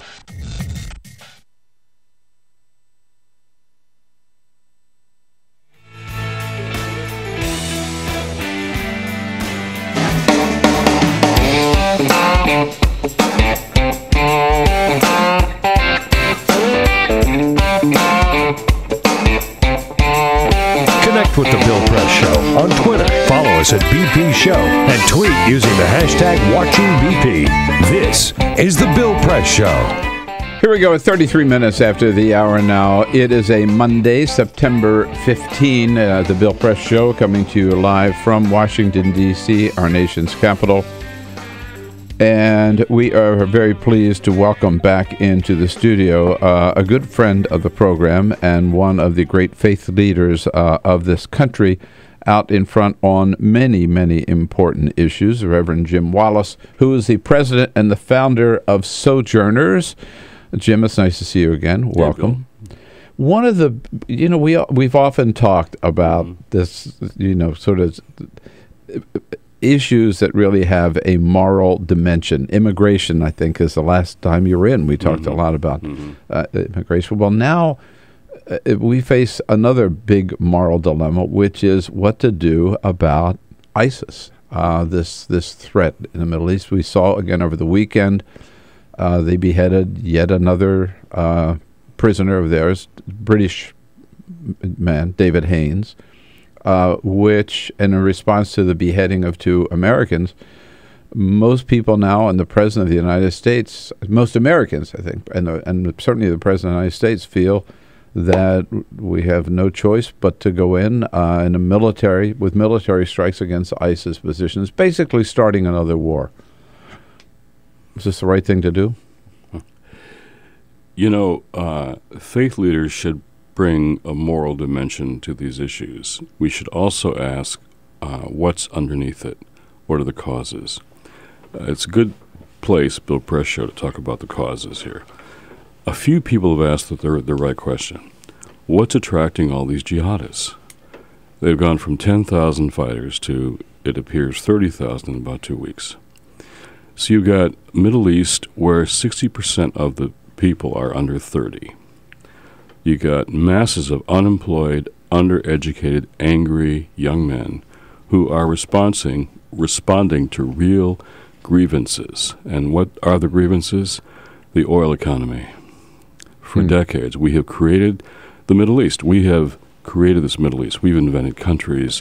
We've changed borders to create this oil machine to satisfy our addictions. Saudi Arabia is a completely unjust country. I've been to the Emirates. I'm going again next month. They're slave states. The injustice of the oil economy is something we never want to talk about. But the young men see it, and they're angry, and they respond, and there are hateful extremists who are happy for their anger and turn them into people who behead other people. Until we deal with the oil economy, the injustice of it, and our need to completely change our way of fueling our way of life, we're going to have one ISIS after another. Defeat this one, there'll be another one.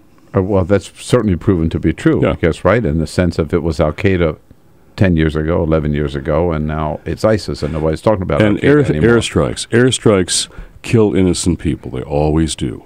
And that'll be used by ISIS to recruit more people. They want airstrikes. They want us to kill innocent people, and they'll recruit more angry young men for their cause.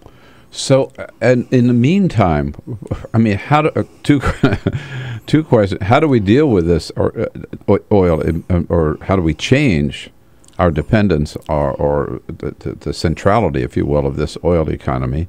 And what do we do in the meantime? Well, the Pope has said, and I agree, that you have to try and protect innocent people. You have to try and protect minorities. So some use of force to protect innocent people is necessary. But the Pope has said more war isn't the answer. And that's where we're going. When the President says we have to defeat ISIS, a week ago he said, not war, counterinsurgency. Yesterday on All the Sunday shows, it's now war. Okay? And the critics are right. You've got an army like ISIS, 30,000 very hardened fighters. You can't defeat them with just airstrikes. The critics are right. You can't do that. So John Kerry's rounding up all these ground forces as partners. So far, he's got nothing. Nothing from Saudi Arabia, Turkey. The Iraq army is in shambles. And then there are Syrian forces that we're calling moderates now that might have given the prisoners to ISIS. So John McCain and Lindsey Graham and Dick Cheney say, you got to have forces on the ground. So here's their answer. To maintain this oil economy, you must serially invade and occupy every country in the Middle East. It's probably true. If we left 40,000 troops in Iraq, there might not be an ISIS. But John McCain wants that many troops in every Middle Eastern country and all over the world. This is Rome. We're going to be Rome. Let's occupy every country. We'll need a draft for that. You'll need 500,000 troops. My sons won't go because this is wrong. So let's name what this is: the serial invasion and occupation of every country. I don't support that. So if you don't do that, you've got to go to root causes. So what we say, we care about sanctions. Saudi Arabia is also funding ISIS. We all know that. There are foundations and companies. There are companies in Turkey funding ISIS. We're not sanctioning ISIS until we sanction countries that fund ISIS. We're not going to do that with Saudi Arabia. We depend on their oil. We let them do whatever they want. These are sheiks who produce nothing, who only care about extreme wealth, theirs, and their harems. That's all these guys care about. And we let them decide to do what they want to do for years. So we have no consistency. Well, we not only let them decide to do what they want, but with all of their wealth, we still provide them all this military equipment and all this training. I mean, and whose arms does ISIS have? Yeah, ours. They have our. So here's the irony: you've got a caliphate now, a would-be caliphate, who is funding themselves by stealing oil and selling it. People, our allies, are buying it. They're taking over oil fields, and they're supporting themselves by oil. So our oil economy has produced a brutal, uniquely brutal terrorist organization funding themselves by oil and using our weapons to kill people. This is the result of our policy in the Middle East. So why is it, Jim, that I was distressed, I'm sure you were too, when the American people are war-weary. We wanted into the war in Iraq, which we got at least at one time. We want to get out of Afghanistan, which was supposed to be out of by the end of this year, a war-weary nation. And yet the polls that I saw when they asked the American people, look what ISIS has done, look how serious they are, would you support airstrikes against ISIS? And it was like 71% of the American people who want to go back to war. Well, that, in my view, that wouldn't have happened if there hadn't been Americans beheaded on YouTube. Now, as horrible, I was, my kids were told, my middle school boy, watch the news, part of his homework. I said, not tonight. We were offended terribly. We were aghast at that. But these people have been beheading all kinds of other Muslims, other people. We don't seem to care about that. It was the beheading that really caused the American people to react. War-weary is what we've been. It's not just war-weary, it's smart. It's Iraq didn't work. Brzezinski said, a former national national security said this was a monumental mistake, the war in Iraq, for which we are still paying the price. Amen. We created, the war in Iraq created the instability that ISIS came out of.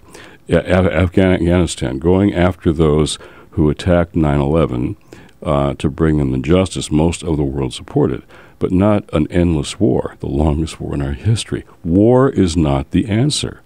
And we have made that mistake again and again. I saw a little cartoon this weekend where special forces are putting on golf shoes. They said, golf shoes? Golf shoes? Yeah, they said we can't have boots on the ground. So we're going to wear golf shoes. I mean, you've got 1,400 troops. Now. Their feet are on the ground, not in hotel rooms, not in offices, but on the ground. There will be casualties, American casualties. Pilots will be shot down and perhaps done terrible things to, like we've seen. They will kill innocent people. War just makes this worse. And these jihadists, they want a war with America. So that's why they do this stuff. This is to make America the focus of an Islamic fundamentalist war. On that point, by the way, I saw one general this morning, I forget which one, said that we'll have 5,000 troops on the ground, wearing golf shoes, of course. Right. Maybe it's just going to grow within a year. It's going to grow. So, isn't this a time to look at ourselves, look at the way we structure the Middle East, and we do, and look at how we fuel our economy? This country could commit itself all out to a new energy future, a clean energy future, and become independent of Middle East oil. I'd like to give Saudi Arabia nothing. Mm-hmm. Saudi Arabia, the present regime, should be overthrown by a democratic government. In Kuwait, when got Saddam to go home, we let the Kuwaitis crush a democratic movement. So we are not on the side of democracy in the Middle East. And ISIS is the result, the sinful, human, ugly, barbaric result of our policies. Reverend Jim Wallace from Sojourners, the perspective of the faithful leaders looking at the situation in the Middle East, particularly when it relates to ISIS, a perspective I haven't heard anybody else giving in response to this, and it's an important perspective to be heard by the American people. You might want to ask a question, give a comment here, 866-55-PRESS. Pretty powerful stuff from Jim Wallace this morning. We'll be right back, continue our conversation. This is the Bill Press Show. Just a little time out here to talk about Free Speech TV. And, you know, when you say friends, I really mean it. I mean, after all, we spend a couple of hours together every day on Free Speech TV. We've been doing so for over a year now. So, of course, we're friends, and this is the time of the year. Just a couple of times, you know, when we turn to our friends for help, because we love being here on Free Speech TV. I mean, we've all been dreaming of a progressive TV channel in this country. Now we've got one 24/7. Great people, you know, like Tom Hartman and Stephanie Miller, and I hope I'm one of those too, bringing you the news of the day with good commentary, good insights from the left every day on Free Speech TV. But we can't do it ourselves. We can't do it without some help from all of you. And remember, the thing that makes Free Speech TV so special is that we are it's totally independent. Totally free from any influence from corporate influence or government influence. Free Speech TV gets no corporate money, no government money, no Koch brothers money. We don't want their stinking money. We just depend on you, and you have been so generous in the past that we turn to you again this time of the year to ask you to dig in again and be as generous as you can to support all the good people, all of your friends on Free Speech TV. Now, to make it a little maybe more inviting for you to do so, we've got a couple of special things that we want to tell you about. If you can help us with just $120 a month, that's $120 a year, rather, $10 a month, we'll give you a Bill Press Show mug and a 1 pound of coffee. For $240, that's just $20 a month. You get the mug and the coffee and a French press to go with it. A French press from Bill Press. Got it? For $360 or $30 a month, the mug, the coffee, and the French press. And then something very exciting, you'll get to be part of what we're calling Voices of the People. You and I will do a one-on-one 5-minute phone call about whatever issues you want to talk about. We're going to record all of those phone calls and put them all together and play them on the air as Voices of the People. Those of you who follow and listen to the Bill Press Show will make you a national TV star. And for those of you who can help in a very special way with $1,000, of course, you make your way to Washington, as so many of you have done so, and Carol and I will take you out to dinner, and you can come in the studio the next morning for a little studio tour. So help us as much as you can. Thank you so much for being there. Don't forget that number is 877-378-8669, or you can just help us by going to freespeech.org. Thanks so much. Free Speech TV, forever.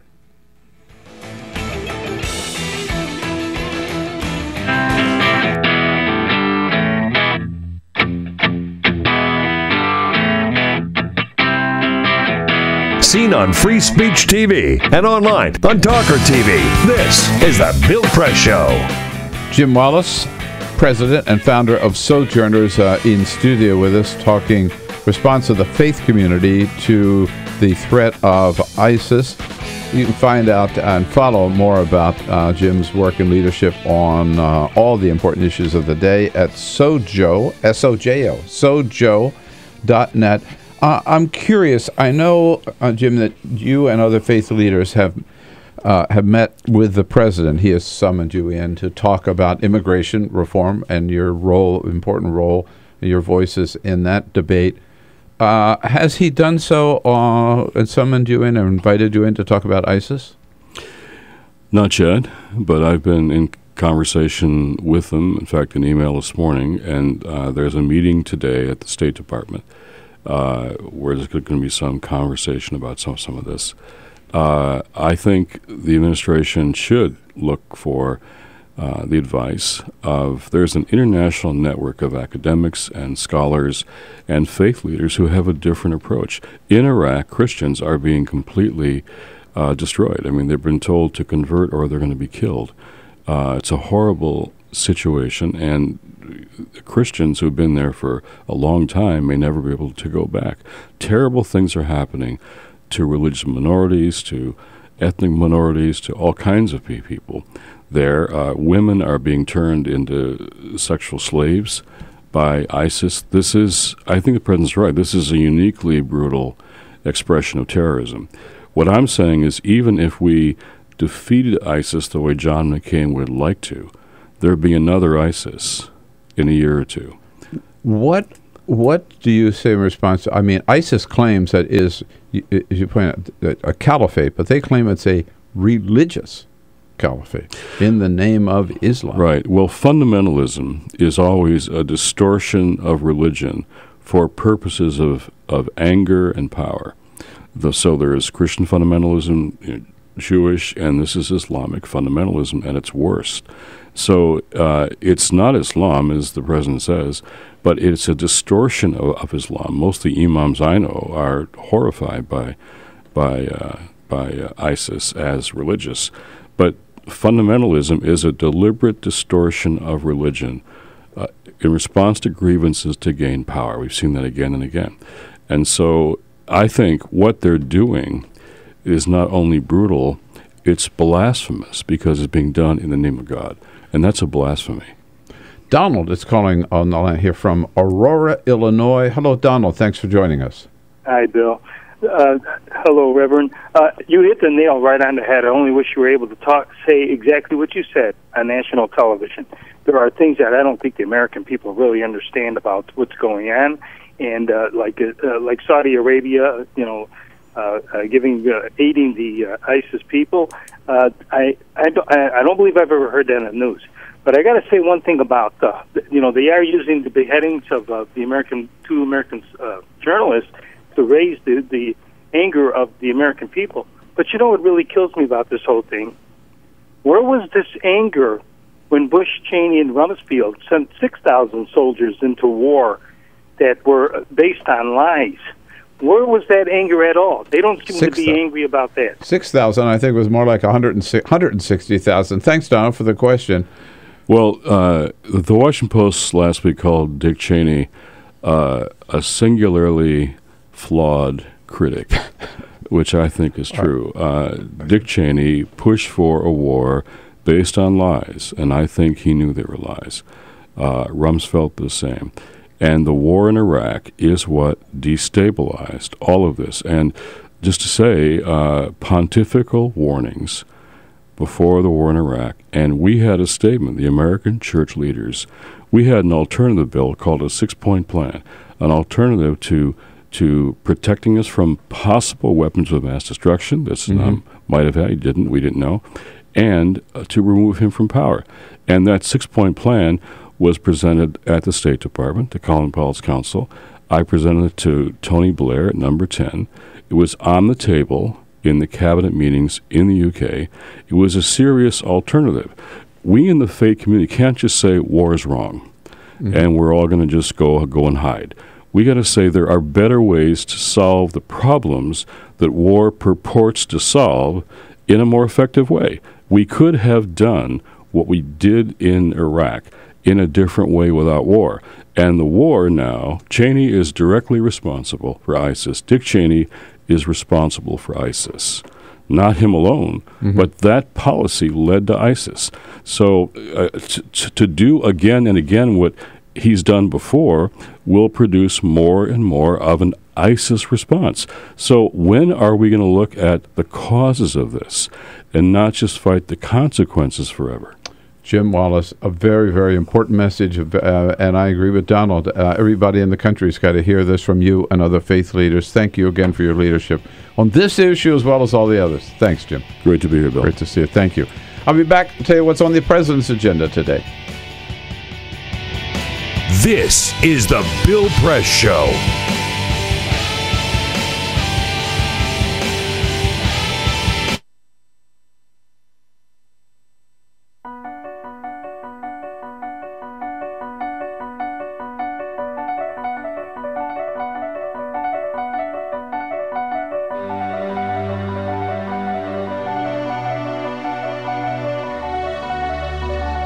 The most important issue on this planet right now is to protect and conserve biodiversity in the world's oceans. And I don't think people realize just how intimate our connection is with the oceans themselves. Not only do they provide the very foundation of life and control our weather, but life just simply could not exist without a healthy ocean. The real problem, though, is apathy. It's all out of sight. It's all out of mind, and people don't even think about it. But it doesn't matter whether you live in Peoria or on the coast. The fact is, whatever happens in the ocean affects all life forms on the planet Earth. If the oceans die, then civilization collapses. We all die. We cannot live on this planet without the oceans. This is, in fact, not the planet Earth. It's the planet ocean, but because we're a land-dwelling species, we refer to it as Earth. But it is the planet ocean, and the oceans are the heart and the foundation of all life on the planet.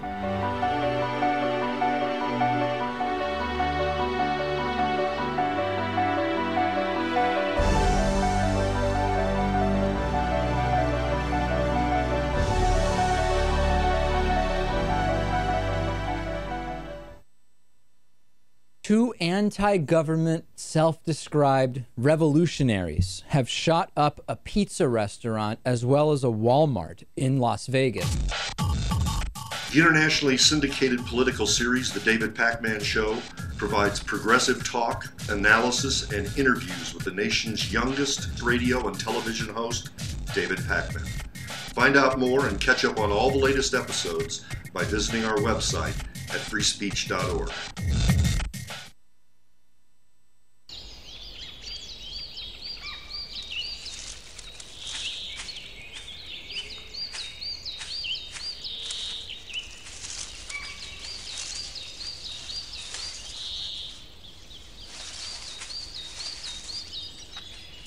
At Earth Justice, we defend the environment in the courtroom.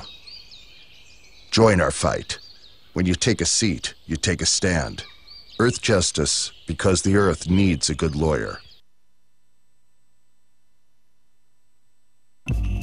Tune in to Gay USA with hosts Ann Northrup and Andy Hum for in-depth coverage of lesbian, gay, bisexual, and transgender news. Watch Gay USA every week, only on Free Speech TV.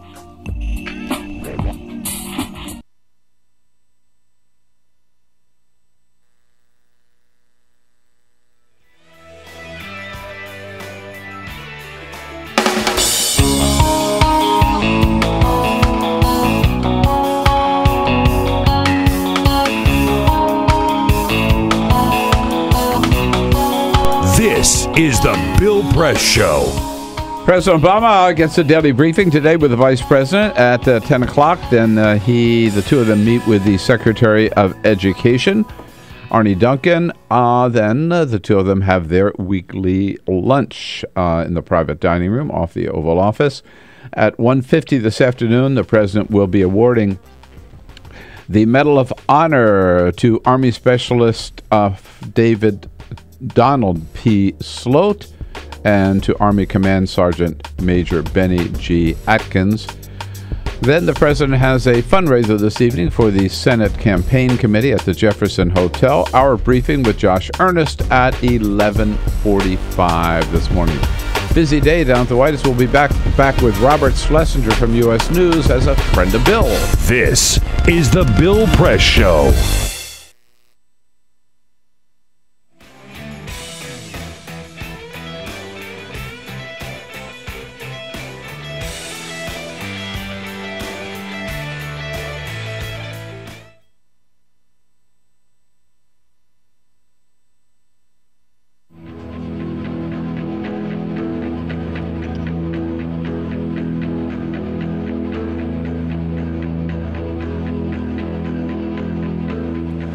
West here, reporting from Houston, Texas for Climate Desk. Now, one of the biggest uncertainties in climate science right now is the role of clouds.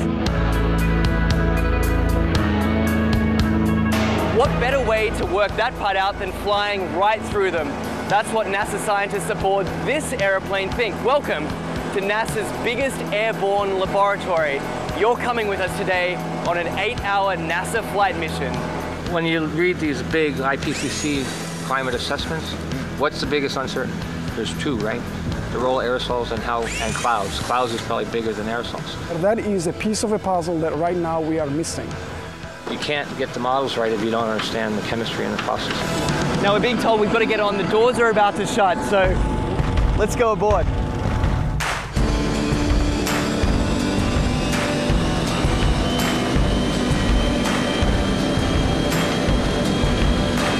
Every time you turn on the weather, every time you hear a climate change prediction, that information has to come from somewhere. And it starts by getting sucked out of the air from planes like this.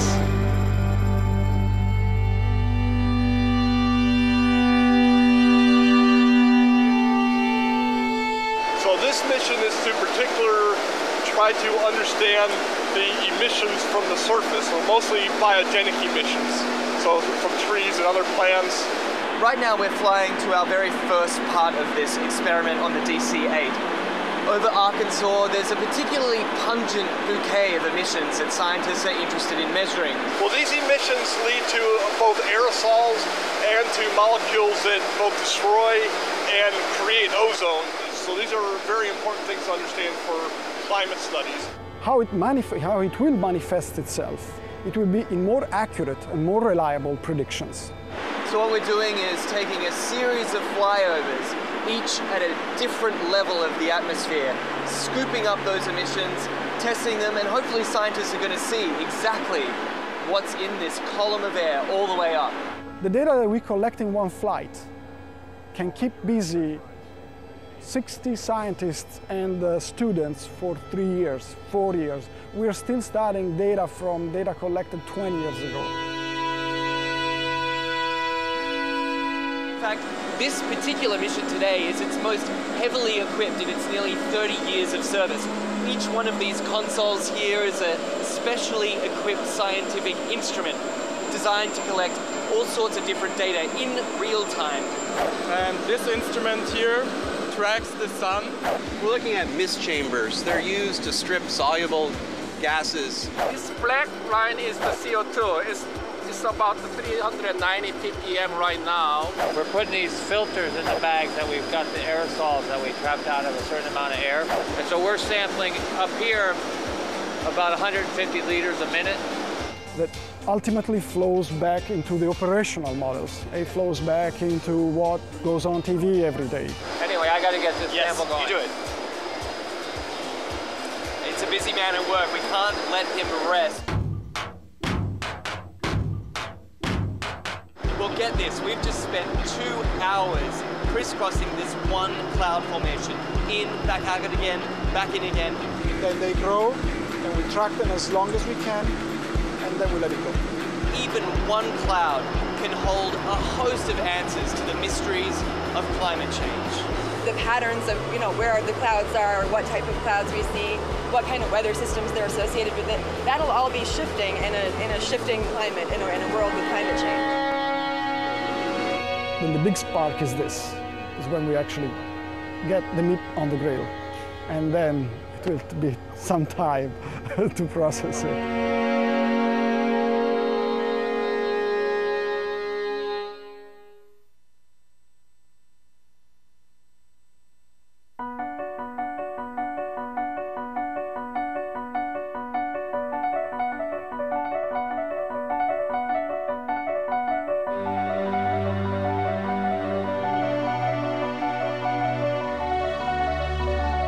The most important issue on this planet right now is to protect and conserve biodiversity in the world's oceans. And I don't think people realize just how intimate our connection is with the oceans themselves. Not only do they provide the very foundation of life and control our weather, but life just simply could not exist without a healthy ocean. The real problem, though, is apathy. It's all out of sight, it's all out of mind, and people don't even think about it. But it doesn't matter whether you live in Peoria or on the coast. The fact is, whatever happens in the ocean affects all life forms on the planet Earth. If the oceans die, then civilization collapses. We all die. We cannot live on this planet without the oceans. This is, in fact, not the planet Earth. It's the planet ocean, but because we're a land-dwelling species, we refer to it as Earth. But it is the planet ocean, and the oceans are the heart and the foundation of all life on the planet.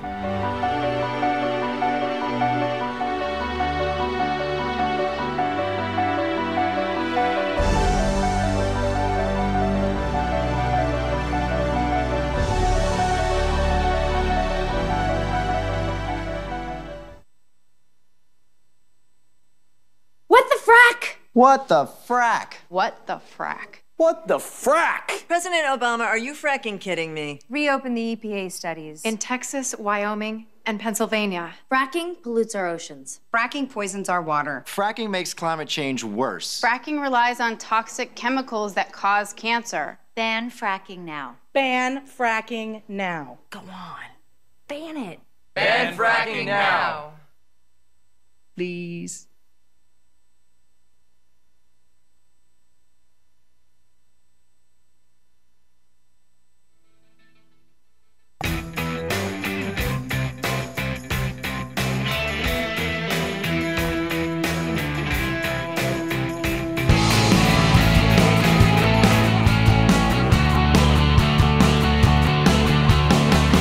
Broadcasting around the nation, on your radio, on your TV, and online. This is The Bill Press Show. Latest Washington Post poll, 72% of Americans say they don't like the job that the House Republicans are doing. That's because they're not doing anything. 72%. John Boehner, are you listening? Hey, hello, everybody. What do you say? It is a big Monday. Monday, September 15. Good to see you today. Welcome, welcome, welcome to the program all across this great land of ours. We are there with you on your local progressive talk radio station. If you don't have a progressive station near you, we're there with you on the TuneIn app or on iHeartRadio. And worldwide, we are just joining you on TawkrTV, youtube.com/TawkrTV.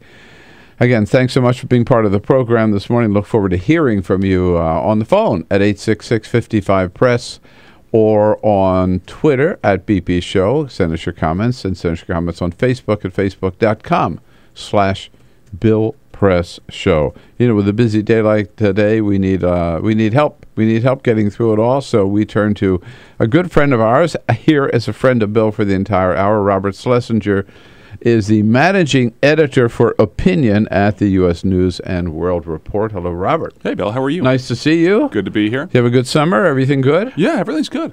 Yeah, everything's good. right. Yeah, and I'm one of those people who likes the change of seasons. So I'm glad that the weather is starting to get a little cooler. It's really comfortable now. Yeah, it's very nice. Yeah. I went to on Saturday. I went to Snallygas for the big beer festival that we had Greg yes, Ingert indeed. in for. So I went to that on Saturday. I had a couple of beers, and then I woke up yesterday morning. It was like 55 degrees. I thought I had gotten drunk and got on a plane or something. You'd slept through the rest of the month. Exactly. Oh no. All right. Peter Ogburn here, leading our team this morning. Mouthing off already. Elisa Murphy here. Hey, good morning. Alicia Cruz has the day off, so Cameron Robinson is here to take your calls already on the phone at 866-55-PRESS, and Cyprian Bowling, our videographer, keeping us looking good on that video stream. Have you ever lived in New York, by the way? I was born and raised. Born and raised in New York. I'm a New Yorker. There you go. Well, then you know maybe about this problem David Letterman talked about. Finding a place to park in New York, tough. Well, if you have to pay for parking, even worse. As an example, I was born and raised in New York. I lived in Manhattan. My family did not own a car. I did not get a driver's license until I was out of New York in college, in Vermont, in rural Vermont. So that shows you, with us it was not. What's even the point? Yeah, and with a lot of New Yorkers, it's that way. Oh right? yeah. But people coming in have to work there, find a place to park. It's tough. Now New York has a solution. They're just charging. Well, here's David Letterman about it. If you're having trouble parking your car, the city will now sell you desirable parking spaces for $1 million. For $1 million, and you're thinking, well, is it just for rich people? No, anybody with $1 million can buy one of these. Here's what you do. Park anywhere you want. Park illegally. Let them tow your car and buy a new one. It's cheaper than the $1 million parking space.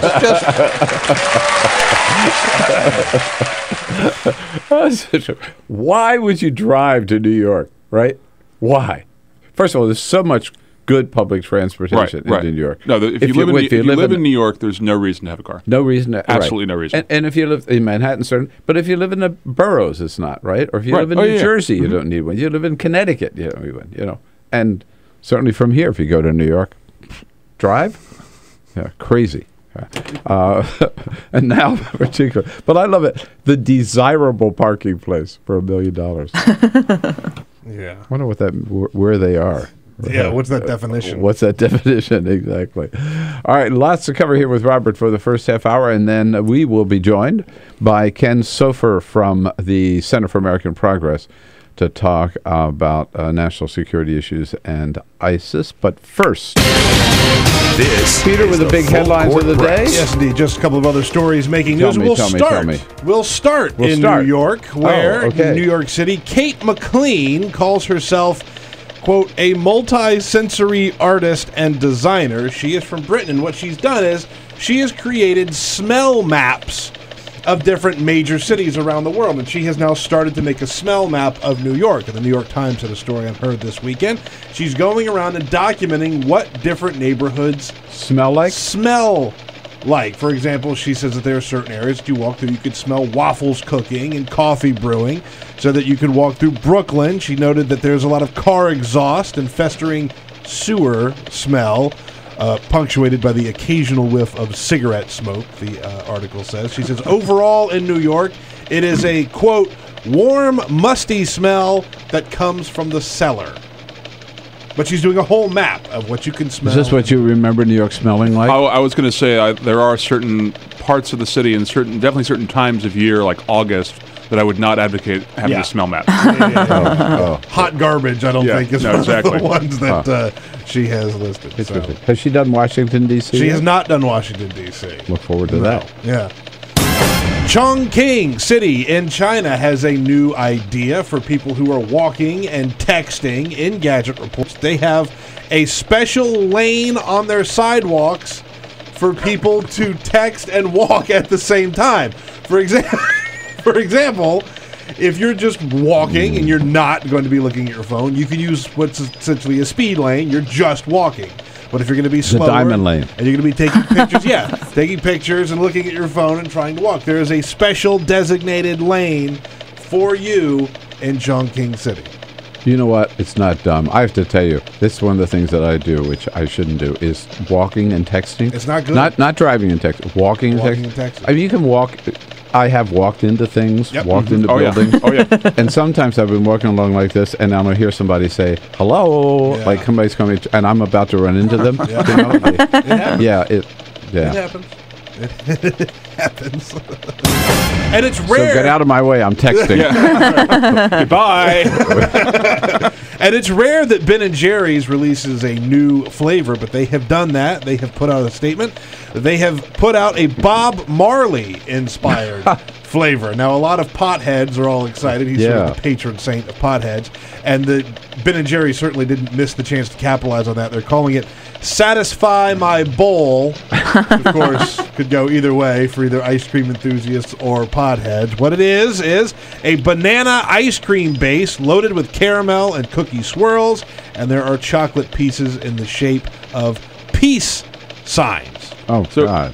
Here's my question: Are they putting out special versions for Colorado and Oregon that have additional ingredients? Yeah, that's right. As of now, it will not actually get you high. That's a good question, though. Wouldn't be the first time for Ben or Jerry, I don't think.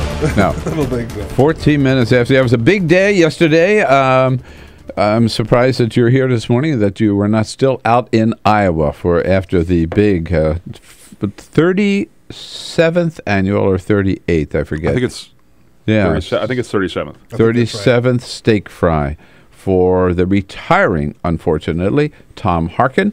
And the big guests were the star guest, of course, former President Bill Clinton, but he wasn't as important as former First Lady and former Secretary of State Hillary Clinton. Former New York Senator. And former New York Senator. Thank you. Let's not forget. And she didn't hesitate to tease the crowd with what was on their mind. I've got a few things on my mind these days.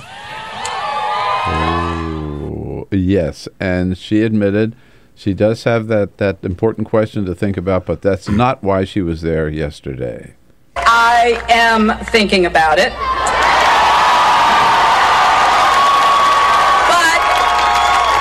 But for today, that is not why I'm here. They wanted the I'm here announcement. for the steak. You know, it's interesting that Tom Harkin, of all the people who could have invited her, of course, which was a huge get for him, right? And she hasn't done so well in Iowa. I mean, 2008 is where it started to fall apart. Right. That was where Obama won and gave a famous speech and was obviously she came back in New Hampshire, but that was the moment that her vulnerability was exposed, that her air of inevitability was torn away from her. But it's Iowa, so you can't simply take a pass on it. Yeah. So is it going to be different this time around? Assuming she runs. Well, let me. I should start with that question. Is there any doubt after yesterday? I mean, she all but said it yesterday. Don't you think? I'm the rare person in Washington who thinks we'll know one way or another in 6 months, and we should all just take a deep breath. That we don't know now. Look, I have no insider knowledge on this, but I think that everything, you can look at what she's doing and say it's clear signs she's running, or you can look at what she's doing and say this is what a person would do if they wanted to keep that door open while they're deciding. So I'm not convinced that she is absolutely positively running. I think that she is, as she said, she's thinking about it. I think she's doing what she needs to do to keep the possibility alive, and she'll make a decision when she makes a decision. Cameron Joseph from The Hill, reporter for The Hill, political reporter, was at the event, and we talked to him a little earlier in the program from Iowa. He's still out there. And he said a third of the crowd yesterday were young people with green T-shirts that just said "ready." Wow. Well, and they were all brought in there. They were bussed in there, obviously, to get that. They didn't all get together. They didn't all get together and print out some T-shirts themselves. Exactly. So Hillary knows this is going on. If she didn't want it, she could stop it. Oh, I'm not saying she doesn't want to run for president. I'm saying it's not a given that she has made the decision to run. Yeah. I mean, if I had to bet, would I think she would run? Yeah. But we'll see what happens. Right. But it does seem like almost a coronation on the Democratic side, which I find I'm as a Democrat, and a big Hillary supporter, very nervous about. Again, look at 2008. Exactly. Right. We've seen this happen before. I've seen this movie. This whole inevitability thing. We know how this movie ends. Or could end. Yeah, we know how it ended the first time, whether the sequel has the same ending. Yeah, right. And unfortunately for Hillary Clinton, the sequel is never as good as the first time anyway. That's right. Now, what she did say, or maybe her main message that she tried to get across yesterday, her main message was, yeah, okay, 2016, fine. We'll make a decision when we get there. But right now, you got to focus on 2014. You have been focusing on 2014 in your columns. What did we find out about 2014? How's it look to you? Well, I posted a column this morning about to quote an old Don Rumsfeld-ism, the known unknowns of 2014. There are the the unknown knowns and the known, or whatever. Right, exactly. There are known unknowns, things that we know are going to be factors, but we don't know exactly how they're going to play out. So the Democrats, for example, the Democratic Senatorial Campaign Committee has pledged to sink $60 million into a voter identification and turnout effort in their key states. And this is twice what they spent in 2012. It's almost 10 times what they spent in 2010. And that could make a big difference. This is the Barack Obama. Right. This is the high-tech methodology applied, of being able to pull together all sorts of big data sets and figure out which voters you need to contact and the best message to use for them. So this could be 2 points in a close race, and there are enough close races that could swing the difference. Or if it doesn't work out right, or if the Republicans who know they were beaten badly on this front 2 years ago, if they've made enough progress to close that gap and neutralize it, it could be $60 million wasted. Right. And so that's a known unknown. We know what they're doing, but we don't know how it's going to work out. We will not know until Election Day, basically, whether it was the firewall that saved the Senate for the Democrats or whether it was the Maginot Line. By the way, just that Clinton, the Obama operation, I was just doing some research yesterday for another topic or another column, and I didn't realize this, how successful they were in getting first-time people out to vote for the first time.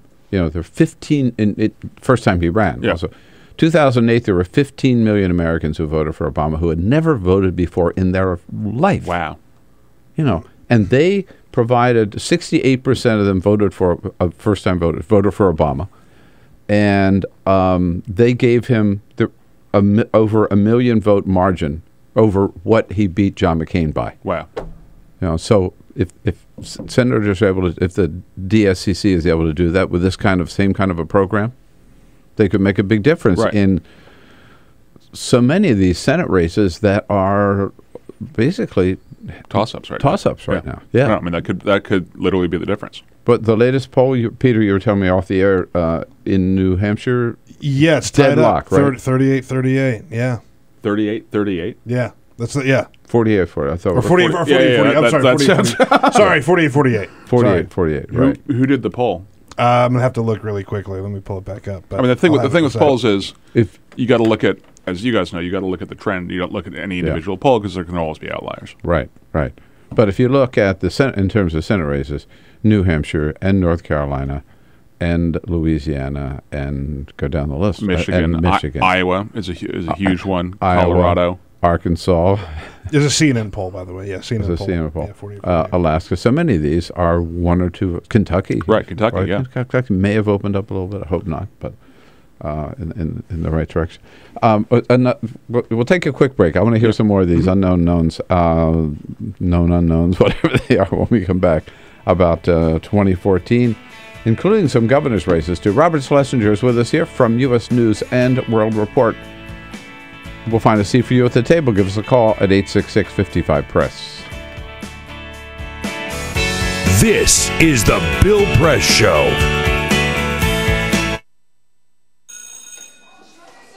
Don't look at me. Your hair's a bit frizzy today. Oh, you should pick that up. Oh, you're such a dork, loser. Here, let me help you with that. Oops. Every day, kids witness bullying. Oh, look.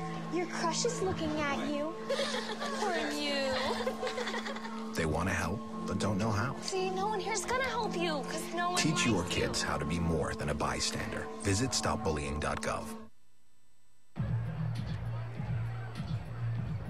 If you drive buzzed, it could cost you around $10,000. You'll face major legal fees, major fines, and steep insurance penalties. You could lose everything. Nothing kills a buzz like getting pulled over for buzz driving, because buzz driving is drunk driving. When some people struggle with their mortgage payments, they become frozen, petrified. Not knowing what to do, they do nothing. But the people who take action are far more likely to get the most positive outcome. Making home affordable is a free government program. Call now to talk one-on-one with a housing expert about the options that are right for you.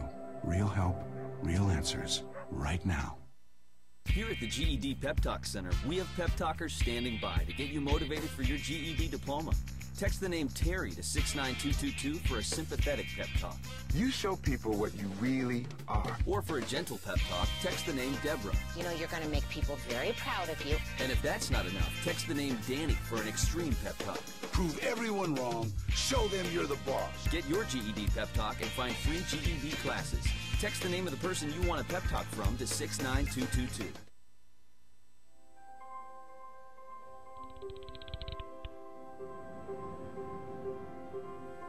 Did you see the world differently?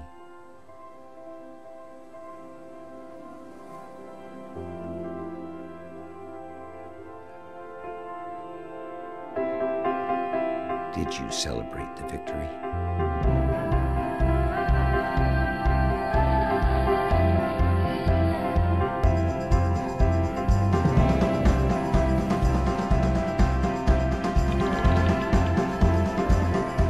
Did you take a chance? So today, I state clearly and with conviction America's commitment to seek the peace and security of a world without nuclear weapons. Did you stand up against our greatest threat?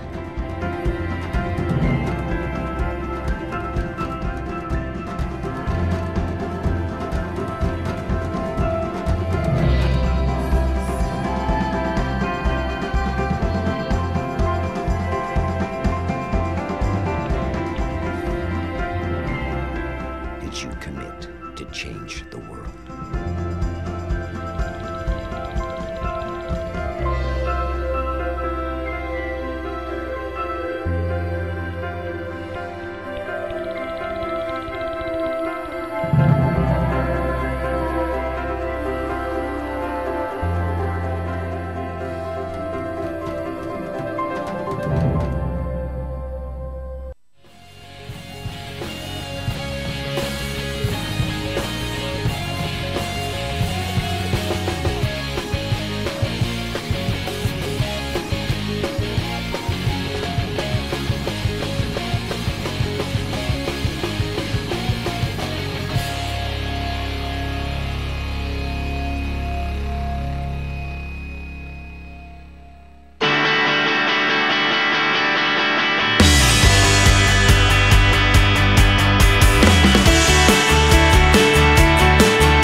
This is the Bill Press Show. 26 minutes after the hour, Ken Sofer from the Center for American Progress joins us in studio in the next half hour. That is me and Robert Schlesinger here as a friend of Bill this hour. Robert, we mentioned Kentucky just before the break, the Allison Grimes challenging Mitch McConnell there for re-election. Allison is out with a brand new ad this morning, 30-second ad, where she takes on Mitch McConnell. Here is the sound. You have to realize the video is that she is at a skeet shoot, right? And she is got a gun. She's firing, and she has on her protective gear. By the way, she has on her protective gear, and you'll hear the gunfire as she makes her point. Here it is. Mitch McConnell wants you to think I'm Barack Obama. Mitch is the same guy who thought Duke basketball players were UK, or who's attacking me on coal after doing next to nothing while we've lost thousands of coal jobs. He even said it's not his job to bring jobs to Kentucky. I'm not Barack Obama. I disagree with him on guns, coal, and the EPA. And Mitch, that's not how you hold a gun. I'm Allison Lundergan Grimes, and I approve this message. Yeah, that picture of him holding a gun up at some big NRA rally. Yeah. CPAC, yeah. That's I mean, it looked so. It's such an inauthentic looking picture, regardless whether he's holding the gun correctly. Right. It's just no. He doesn't. Come on, Mitch McConnell. Seriously, he holds a gun the way I would hold a rattlesnake, just very carefully away from his body, just not comfortable at all. You follow a lot of politics. A pretty effective ad. Yeah, I like what I was saying. What I really like about it is how she punctuates every charge she makes. There's immediately the crack of the blast of the shotgun in the background. Yeah. No, I think it's good. And the kicker is that's going to get some buzz. I like that. I'm not Barack Obama. And that's Mitch. Not how you hold a gun. This is the Bill Press Show. This is my computer. This is your computer. Let's go on the internet. Let's go. Click it. Yes. Okay. I cursor in between the R and the E. Pressing dot, I want you to just push the period. She's gonna love me all over again. That's it. Jamaica, here you go. Here we go. Good job. Thank you. Thank you. I did it by myself. Feel smarter. So, I'm kind of new here, but I've noticed a trend. My human does this funny thing where she goes around and gets all my toys, and then she hides them in that basket by the door. You know, but it's always the same basket, and it's always in the same place. And then she acts so surprised when I find them, but, you know, she's putting them in the same basket. Again. It's like, hello? That's where you put it last time. You were the worst at hide and go seek.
So, same time next week? Well, of course. Put away a few bucks, feel like $1 million. For free tips to help you save, go to Feed the Pig.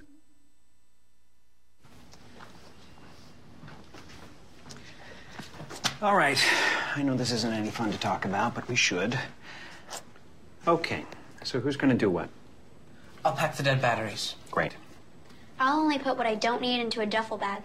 Perfect. That's totally unhelpful. No problem. Meanwhile, I will try to comfort everyone by speaking in a calm voice. And I'll try to get the generator going without any gas. Oh, let's not forget the cell phones, which probably won't work. Right. And who is going to handle supplies? I can forget to do a list for us. Thanks, pal. Well, I think we couldn't be any less prepared. I'm proud of you guys. Talk to your kids about who to call, where to meet, what to pack. Visit ready.gov/kids for tips and information. Hey, thanks for stopping by. You know, I followed your character since the first episode. I'm a big fan. Big fan. Thank you. And listen, your storyline, it makes for incredible TV drama. Thing is, your drug use is very adult content. Too adult for the kids. So I'm gonna have to block you. Oh, man. Yeah. Well, have a good one. You're a nice lady.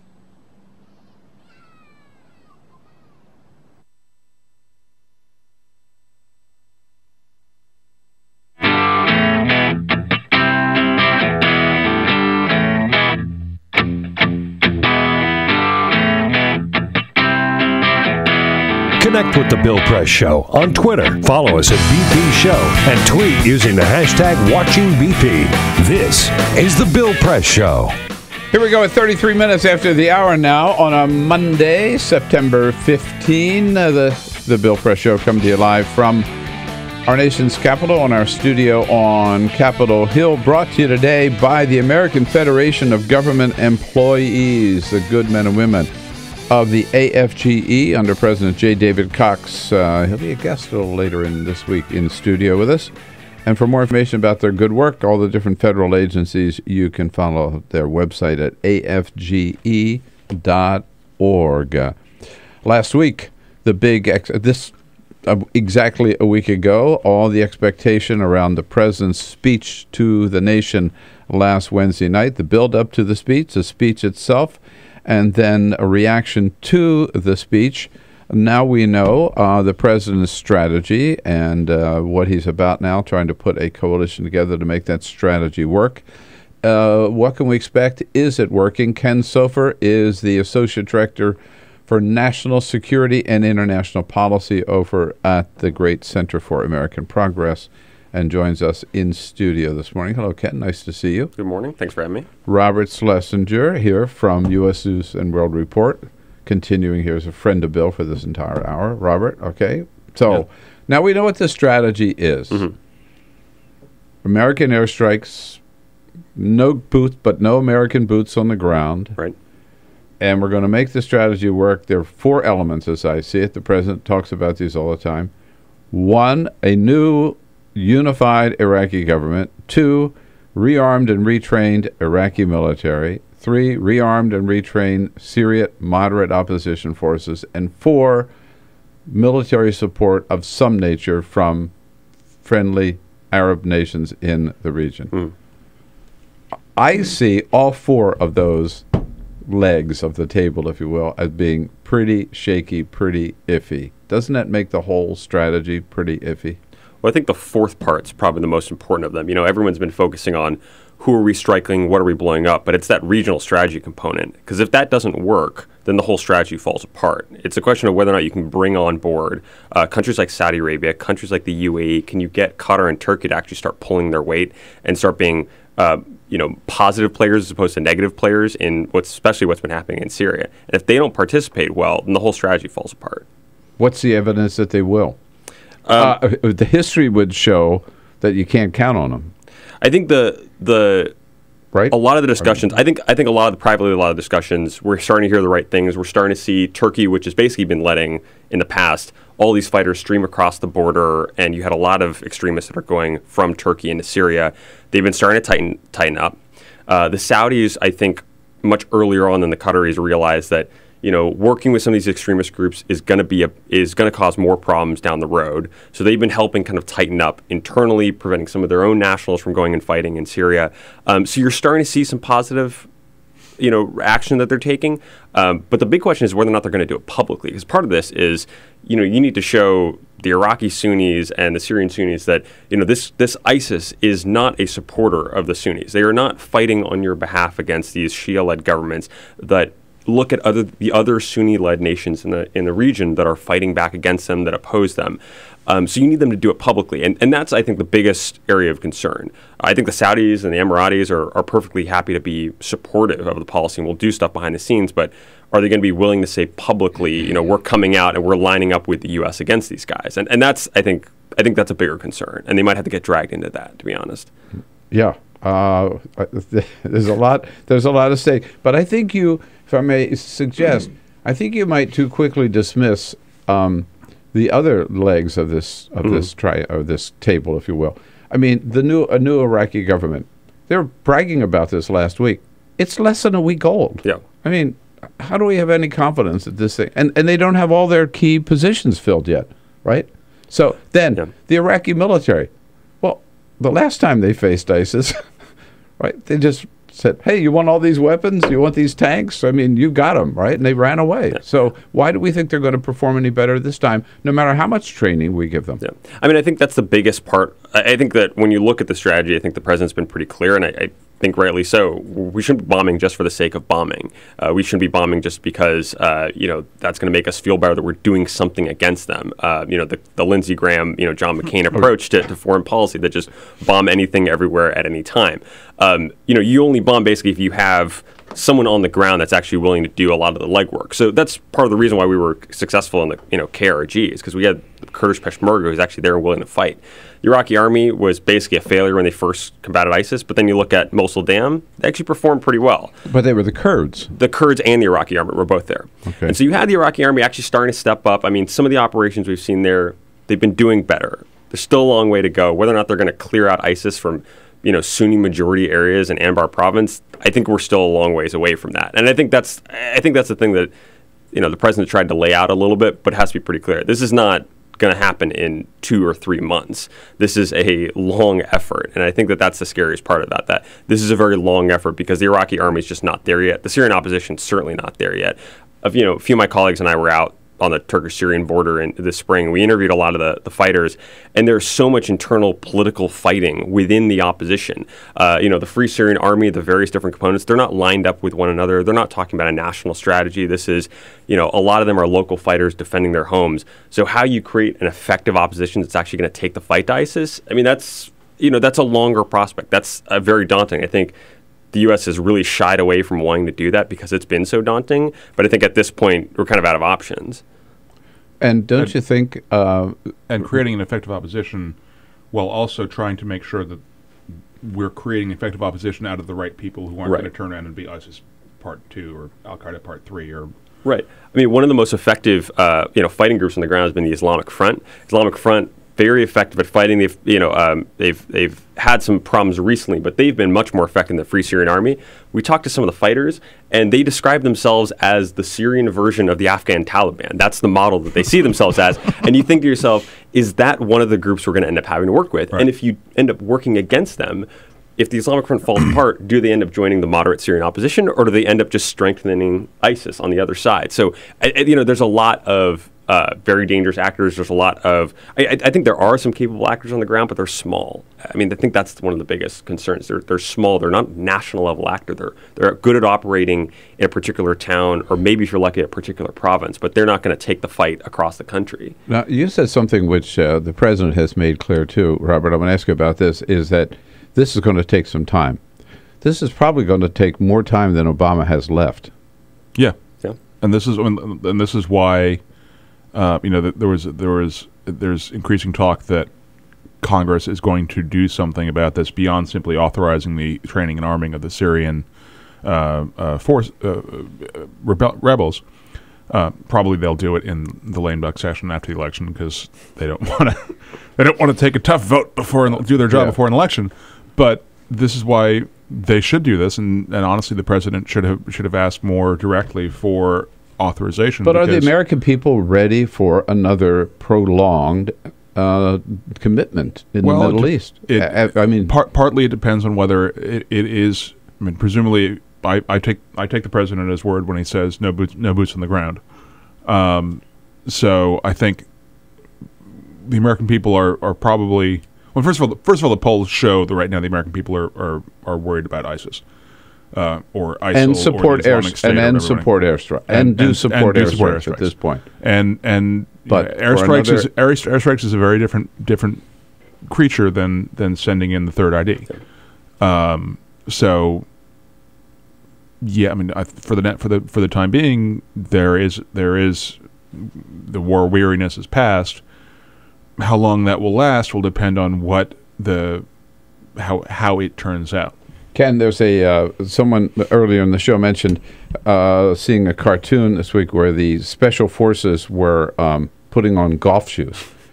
And so I said, what are you doing putting on golf shoes? Well, the president said no boots on the ground. So it's the same special forces, just wearing different footwear.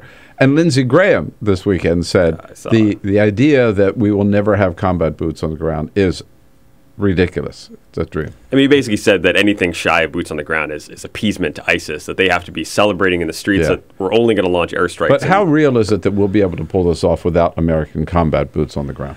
So the boots on the ground thing, I really hate that phrase, because boots on the ground is it's basically a lie. It's you can't do these operations unless you have some sort of military presence there. You can't launch airstrikes unless you have ISR and intelligence officials on the ground, unless you have people that are there on the ground doing this work. And you can do some of that with the Peshmerga or the Iraqi army, but you're going to need some American folks there. So it's kind of, I always thought the claim's a little ridiculous because they may not be doing a combat mission, but you're going to have a lot of American, troops that are there. And I think we've already started advisors, doing it, advisory capacity. So you sort of have that in Iraq. Whether or not they're doing a combat role, I think that's the bigger question. And I don't think you should be putting Americans into a combat role, especially in a place like Syria where, it's one thing in Iraq where we have we at least know the country. We have folks that have been on the ground that understand to have some of those relationships with Sunni tribal leaders, things like that. Syria, we'd be going in blind, and that's just not a position to be putting, our military forces in. And I think that's, why I go back where I think that, that regional partnerships, that partnerships on the ground question becomes so important because, in Iraq, you're not going to convince the Sunnis to basically turn on. You're not going to get rid of ISIS unless the Sunni population turns on them.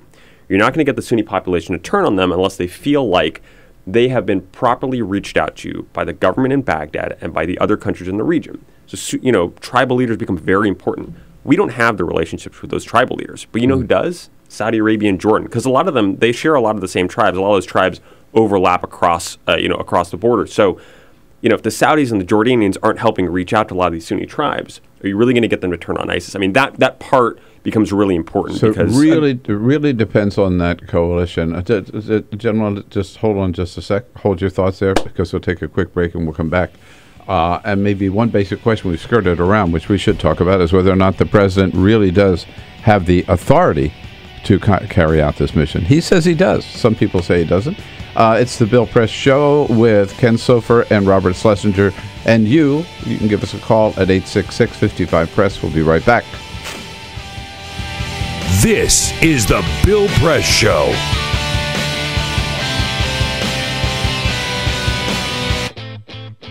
What gets you into college? Good SAT scores? High GPA?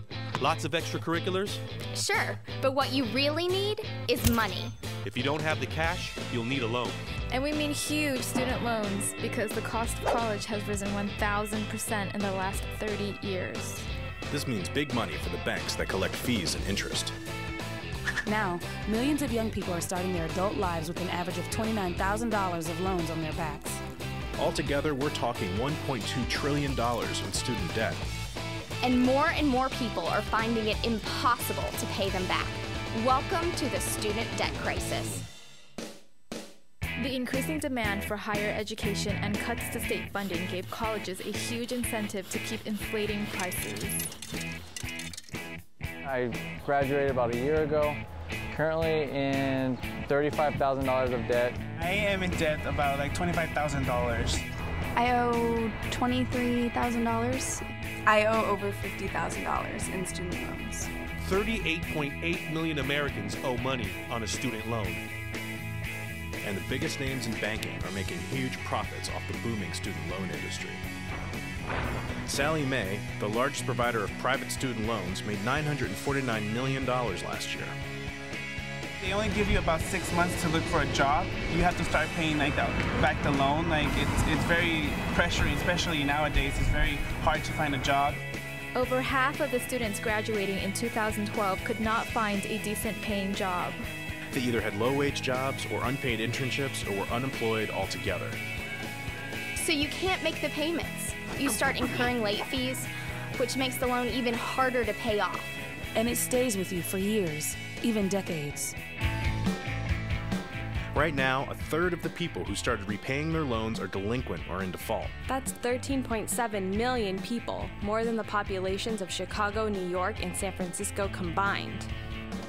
Worse, it's not just the borrowers who are in trouble. Many loans require co-signers. So if the student is unable to pay, that co-signer, a father, a mother, or a grandparent, is now on the hook. Even a grandparent's Social Security benefits can be garnished to pay the loan. We should have an answer to this. If you get really behind in your car payment or your credit cards, you can file for bankruptcy. But Congress has made it nearly impossible to discharge student loans through bankruptcy. Big institutions make big profits while students try to make ends meet under crushing debt. Is this how we want our education system to work? The whole point of going to college is to get the career you want, but lately that's been discouraged because no one can afford school. You get a job just to pay off your student loans. We need higher education, not higher debt. Sign up to end the student debt crisis at higherednotdebt.org.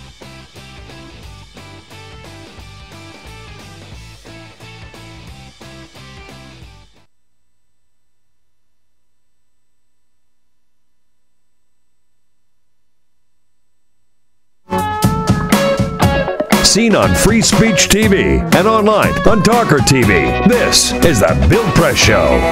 You got it 12 minutes before the top of the hour, talking our strategy with in the face of the terrorist threat of ISIS, with Ken Sofer from the Center for American Progress and Robert Schlesinger from U.S. News and World Report here the entire hour as a friend of Bill. How big a threat is ISIS really? How many people? I've been trying to find out from the White House. I keep asking these questions. Nobody seems to know.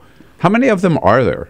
I mean, in total? Yeah, we're amassing this huge force, military force, right?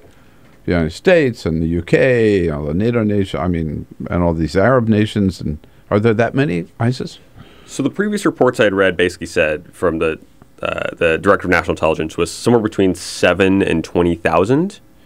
And then the recent reports, I think, put it at somewhere over 20,000, 20 to 30,000, something like that. And part of that's just, especially when you're in Syria, who you're fighting for on a day-to-day basis can change every week just depending on who's paying your salary. Yeah, right. How much money is being thrown around? And so the biggest thing is not even so much their size, because even if you have, let's say, 30,000 people fighting for ISIS, you're not going to be able to control everything from Raqqa in Syria, all the way through, up into kind of northern, close to Baghdad in Iraq. There's just too much territory for that few people. So they use a lot of proxies, and they've gotten really good at, using neo-Baathists, some of the Sunni tribes. They kind of buy people off, they scare people, whatever it takes to basically establish their control, leave a few guys there, and kind of move the rest of their force on.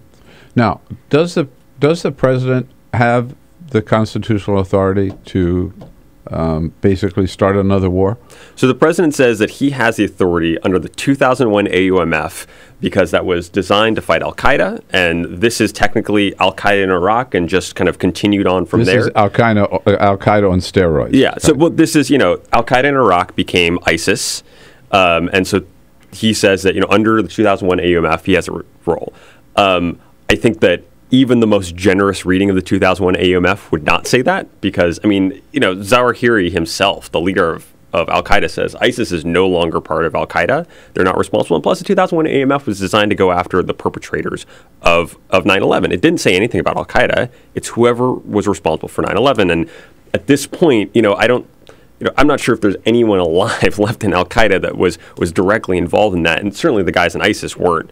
They're not what the 2001 AUMF was designed for. So I do think the president needs to go to Congress for congressional authority at this point, because I just, it's a pretty generous stretch of the 2001 AUMF, which the Bush administration has done, the Obama administration has continued to do. The president said over the weekend, too, that he feels that he has, in addition to the AUMF, that the 2002 vote to authorize the war in Iraq, remember the Hillary Clinton famously voted for, that also, he also has authority under that resolution.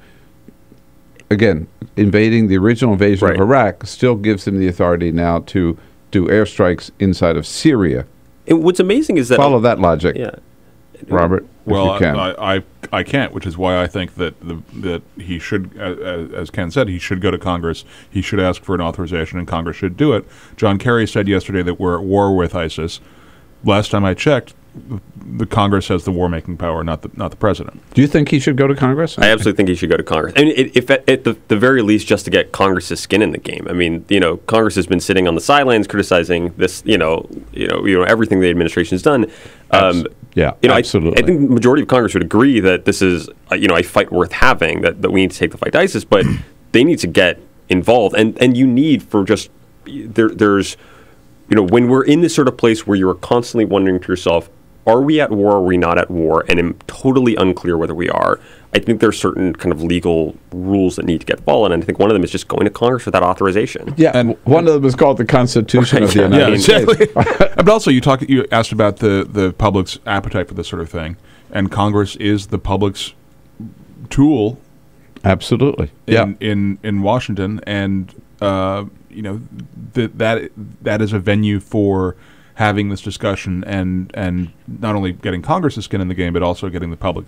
And have this debate and talk about the cost and then how long it's going to take and what the threat is. And, I mean, that's very, very healthy and robust for the country. I'll tell you what, if I were a member of Congress, it wouldn't be a question of whether or not the president should or wants to come. I'd be demanding, that I want to vote. I want to vote. This gang doesn't want to vote.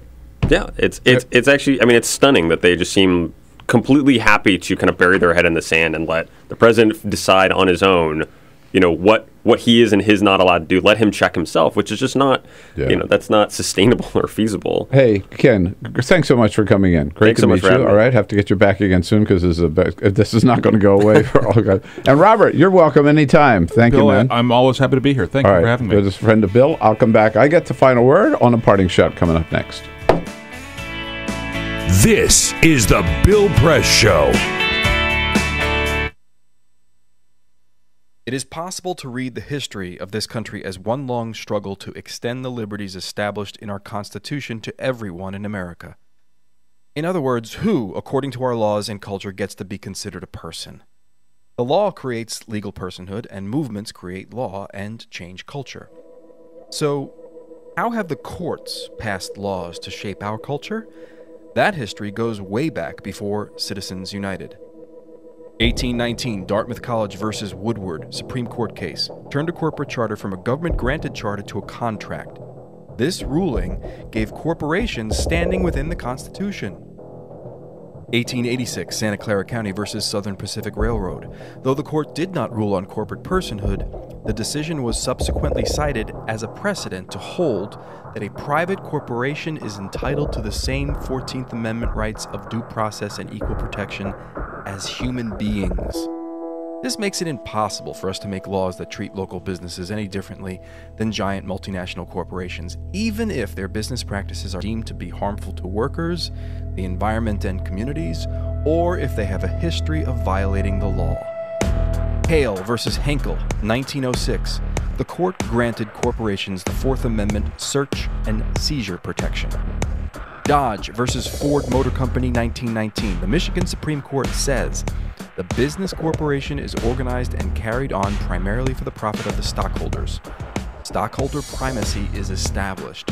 The purpose of the corporation, according to the court, is no longer to serve the public good, as it had been. It is now to maximize profit for shareholders above all else. Pennsylvania Coal Company versus Mahon, 1922.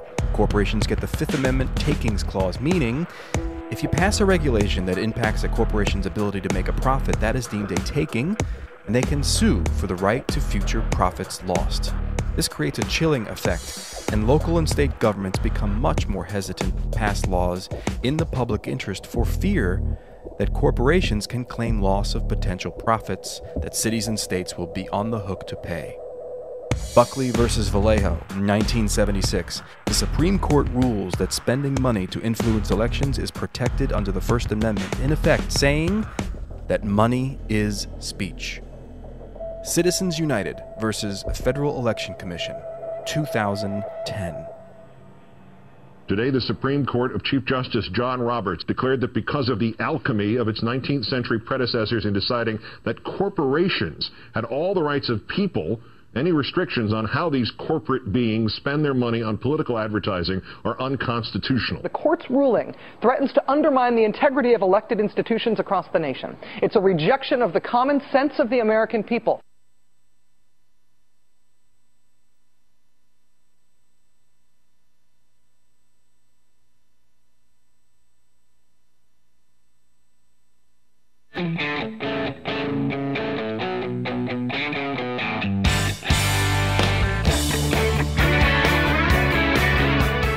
The Parting Shot with Bill Press. This is the Bill Press Show. Well, it's no wonder members of Congress have such a big smile on their faces these days. They're used to being the most despised group in town, but suddenly there's one group that even has a worse reputation than the Congress, and that is the NFL. Yeah, we've heard about all the high-profile cases like Ray Rice, but USA Today reports that those guys are just the tip of the iceberg.